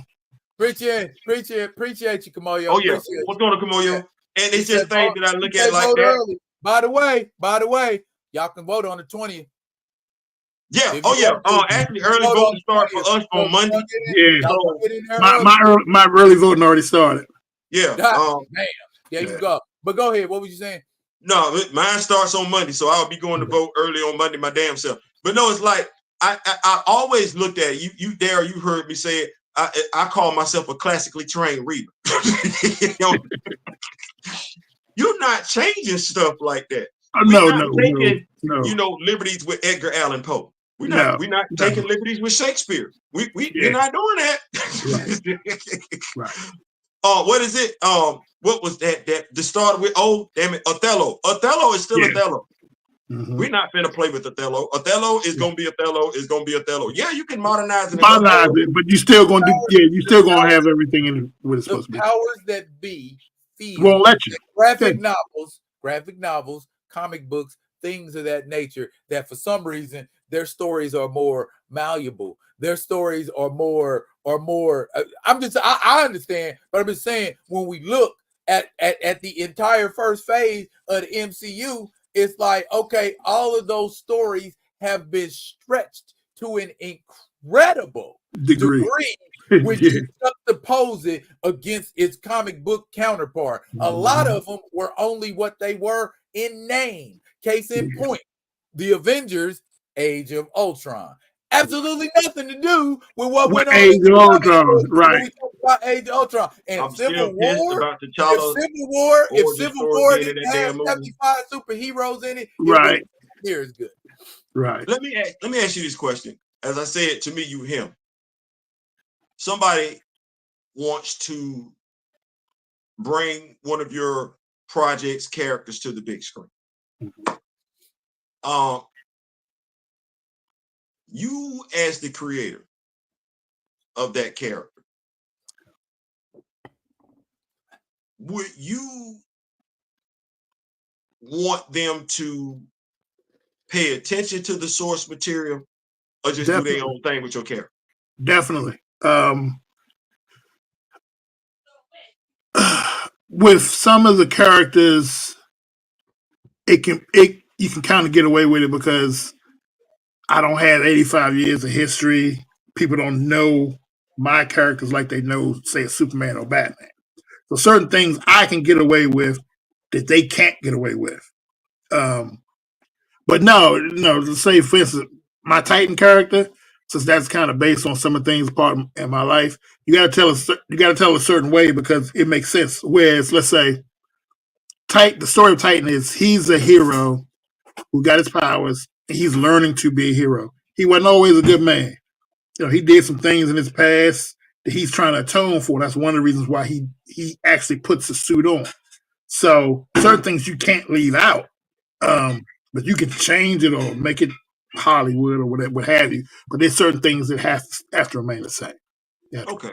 I just, like I said, I think it's refreshing because what I'm going to say, you're probably the only one of the few comic book creators that the Rock With Me Nation Council of Wakanda Black Panther fan group actually gets to interact with, to ask these questions, because other than that, it's somebody else's story that we're reading, another publishing company, and you want to ask them certain questions pertaining to characters or whatever, and you can't. You like to think that because the characters are supposed to represent you, they would be tapped in. But it's refreshing to talk to someone of your stature. It's nice to know that there are actually creators out there that do care. So I just want to. There are a lot of creators who care. Yeah, I just want to say thank you to that, because us having you on here opens us up to you, the folks that we rock with, to you and the other Black writers, creators, producers, and everything like that. So artists. So to me, that moves the needle when we talk about Black representation and Black imagery. That truly does move the needle. So I just want to say thank you for that. Thank you for having me, brother. It means a lot. So I have a question. Yes. Based on what you have just told me. And you don't have to mention no names. Okay. All right. But would you say, by and large, that the artists you interact with, artists, writers, whatever, and I know with Epiphany Engine, you interacting with quite a few. Okay. Would you say that by and large, artists feel, and it ain't a knock, it's just an observation. Do you feel like artists by and large feel like liberties that the MCU take with source material and things of that nature? Do you feel like they, I guess the best way I could put it, out of pocket? I've had like small conversations, like, we all interact in social media, different places, but I've never had a specific conversation about the MCU with, I guess, my Epiphany Engine people. I know how I feel about it. A couple of them have said, they threw with Epiphany, but not they threw with the MCU because They doing a lot. They doing a lot. Uh-huh. So I'll put it out there. I'll put it that way. But I've never had any type of arguments, or never had any like protracted discussions about it. You answered the question. Yeah, because I mean, I think if you you know. Yeah, exactly. So you know. And that's what I'm talking about. The general energy. I mean, you know how like you can walk up like, here's something that everybody can identify with. You know how when you walk up in the club, or when you used to walk up in the club, right? And you see somebody in an outfit, and they believe that outfit is on point, right? But without saying anything, you or your partner or whoever you with can look over there at that person in that outfit and go, fuck, they got that on. Right. That's how I feel. Like how it is with that. You don't have to say nothing. Y'all just look at each other and go, damn. Okay, all right. I'm gonna add to it this way, without saying any names. Okay. That will add on to your club scenario.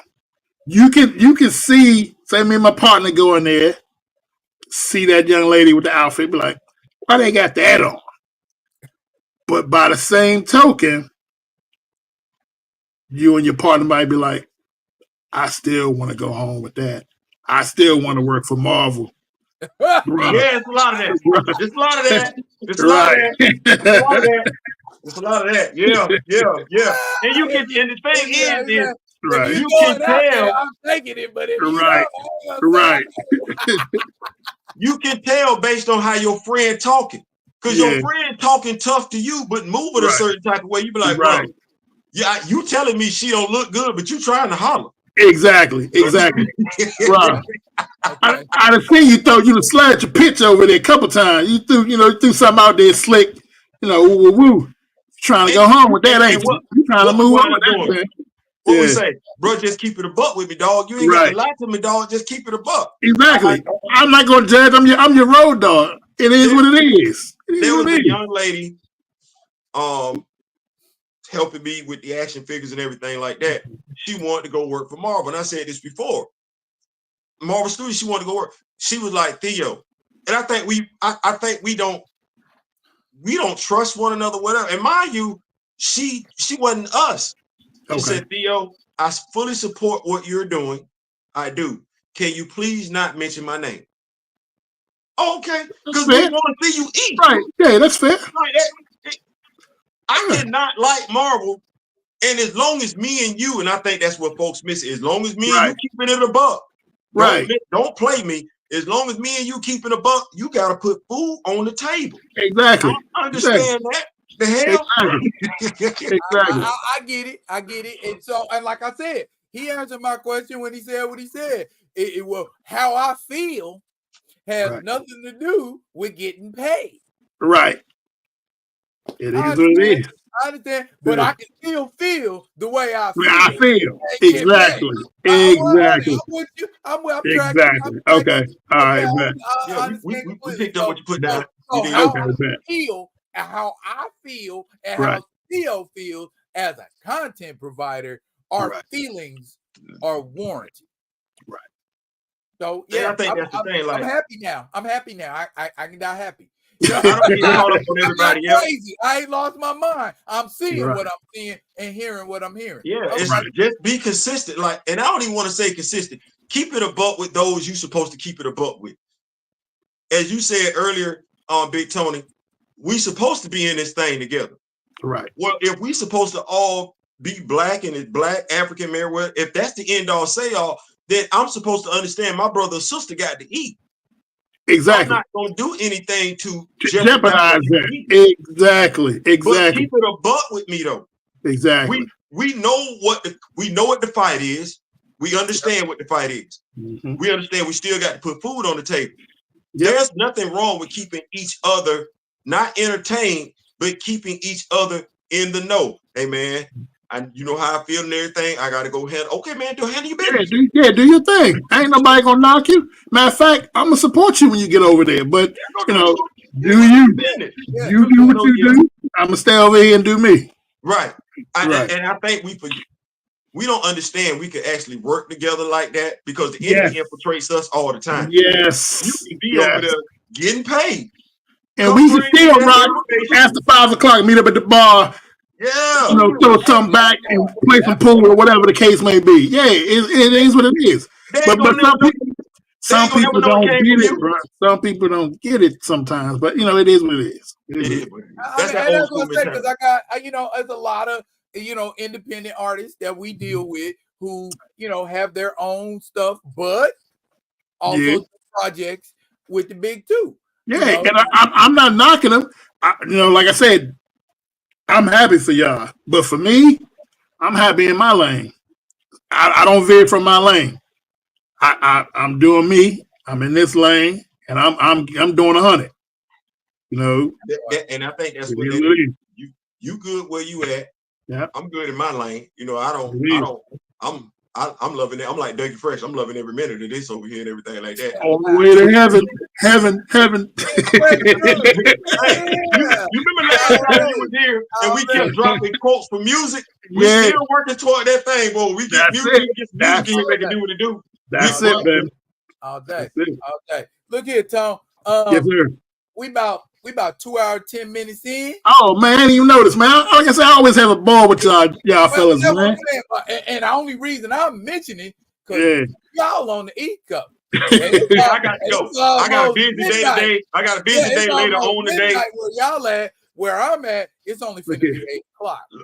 I got the Kia action figure coming tomorrow. Okay. I got her. A Nakia in the new Dora Milaje outfit. I got that. I got some comic book reviews. I got to drop tomorrow. You just showed it. No, in the new Dora Milaje outfit, not the new outfit. Watch this. See, Big Tony, this the plan, right? This the plan. So this right here, I got the Queen Mother removing the head sculpt coming in. Right. This gonna be the Queen Mother right here, right? This gonna be the Queen Mother. Then Got you. Then I'm this head sculpt right here. I don't really like her locks like this. So I'm gonna take the head sculpt off this Nakia. Oh yeah, no, that'll be good. Yeah, that'll be good. Put that right there. With the short head, right there. And then the new Nakia that I'm gonna get in, I'm gonna get her some red right here, and I'm gonna pop Okoye's head sculpt off of this one. Yeah, that'd be nice. Probably put some gold accents right here and everything like that right there, and that's gonna be my Okoye for the mining tribe. What you think? I got my mining river. That called kid bashing, Tony. Okay. Now what? Now how do you have to do this? You got to put some epoxy on it, or what? Or just pop the head on it. The best way, at least for Marvel Legends, the best way to do it. I ain't even gonna say use a Dremel. I'm gonna say use a flathead screwdriver. If the ball joint is too big to go in, don't get a Dremel. Have you a Dremel? Okay. Have you one? But for stuck projects like that, just get the flathead, holler it out a little bit till it go up in there, joint stiff and everything like that. Don't get mad. Don't fight that joint. Get you a hair dryer. Your wife got hers. You need to have your own personal one for your action figures. I'm trying to tell you. I saw D pull one out. Yeah. Okay. You know, and you just heat them up like right around the neck and area. Heat it up and okay. All right. Bet. And then put your head. Let me show you this right here. This is this would be my my roadblock action figure. And what I did with roadblock, I had people like, damn, here we go. The action figure Grunt came with a head sculpt, 2 different head sculpts, the facial head sculpt and the helmet that you could put on. Oh, Grunt came with a black figure? I mean, a black head sculpt? No, he came with a white one where the thing was. Okay. He kit bashed it into. Oh, okay. Okay. Got the helmet on it. The one of those steel brigade joints. Yeah, because you're not going out there in the field without no helmet. Out there in the field with nothing on. Right, exactly. Yeah. Okay, I got you. So what you do is you get you got your hair dryer to loosen up your joints. That, like I said, don't struggle with the joint. Just turn the hair dryer on. Or if you don't have a hair dryer, hot water, and then run cold water back on it to get the figure back to where it's supposed to be. But yeah, you get your flathead screwdriver, hollow out that hole till it go in there, screw it on nice and tight and everything. You're good to go. Kit bash, 101. That's what's up. Okay, cool. Thank y'all for the information. Yes, learn something new tonight. You know they got a new 52 crime syndicate. I have the Owl Man and I have the Ultraman. Those are only the Ultraman that came with the Superman, right? Those are only two I have. I don't have any of the other figures. I have Owlman. Okay. And Power Ring. They got Power Ring? Oh, snap. Yeah. You get that off McFarlane?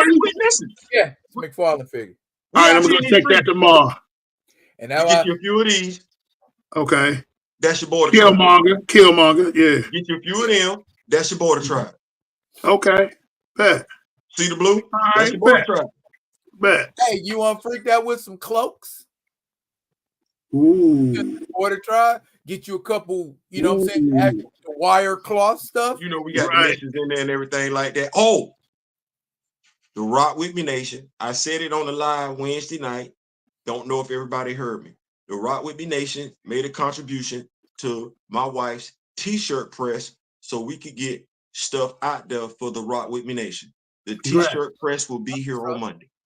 Congratulations. The t-shirt press will be here on Monday. So, Rock With Me Nation, Council of Wakanda Black Panther Fan Group, we stomping into the, well, I can't say like R. Kelly, we stomping into the 90s. We stomping into the new millennium. That's what that is. We start, yeah. we stomping somewhere. Stomping somewhere, right. We pissed. So that's what's up. So yeah, man, you got to come back. I love this, man. Look here, definitely, man. I always have good synergy with you, brothers, man. And as long as y'all have me, I would definitely be back, brother. Definitely. Well, we got to bring you back because you said you're gonna bring us information. Yeah. Because I definitely want to get y'all ideas on how to move. Like I said, I literally flooded them jokers with ideas. They was like, so what do you when they was asking me questions, what you got, in mind. I sent them like 30-something figures. I'm like, this is what I want to do. Black, and other characters that you don't see on the shelves too often. So they were like, oh, okay. They were like, it's ambitious. I'm like, nah, this is what we gonna do. We're gonna do. So yeah, I want to get y'all take on some of the figures, some of what y'all think would work, some of what you think wouldn't work, or that's basically we do like a little focus group. Y'all tell me, Tone, you run with that one? Nah, don't mess with that one. Don't bring that one out till wave number 6 or whatever. Basically just give me y'all straight input. Listen, we gonna make it do what it gonna do. We gonna have some fun. We gonna drop some knowledge and share some ideas. That's what we gonna do. Sound good. Sounds good. Growing, sharing, is caring. That's what we preach around here. Cool. Cool. So now I'm going to use my new feature to say goodbye. You know what I mean? So just hang on till after the intro. But Rock With Me Nation, thank y'all for pulling up. Thank y'all for having me rock with your nation. Appreciate y'all. I'm D-Real. That there's Theo B. Over to my right, your left is Mr. Tony Kitrell. This has been Friday Vibing, and that's it for now. But fret not, we'll be coming at you with another one of the mothers. And until we do, y'all be good.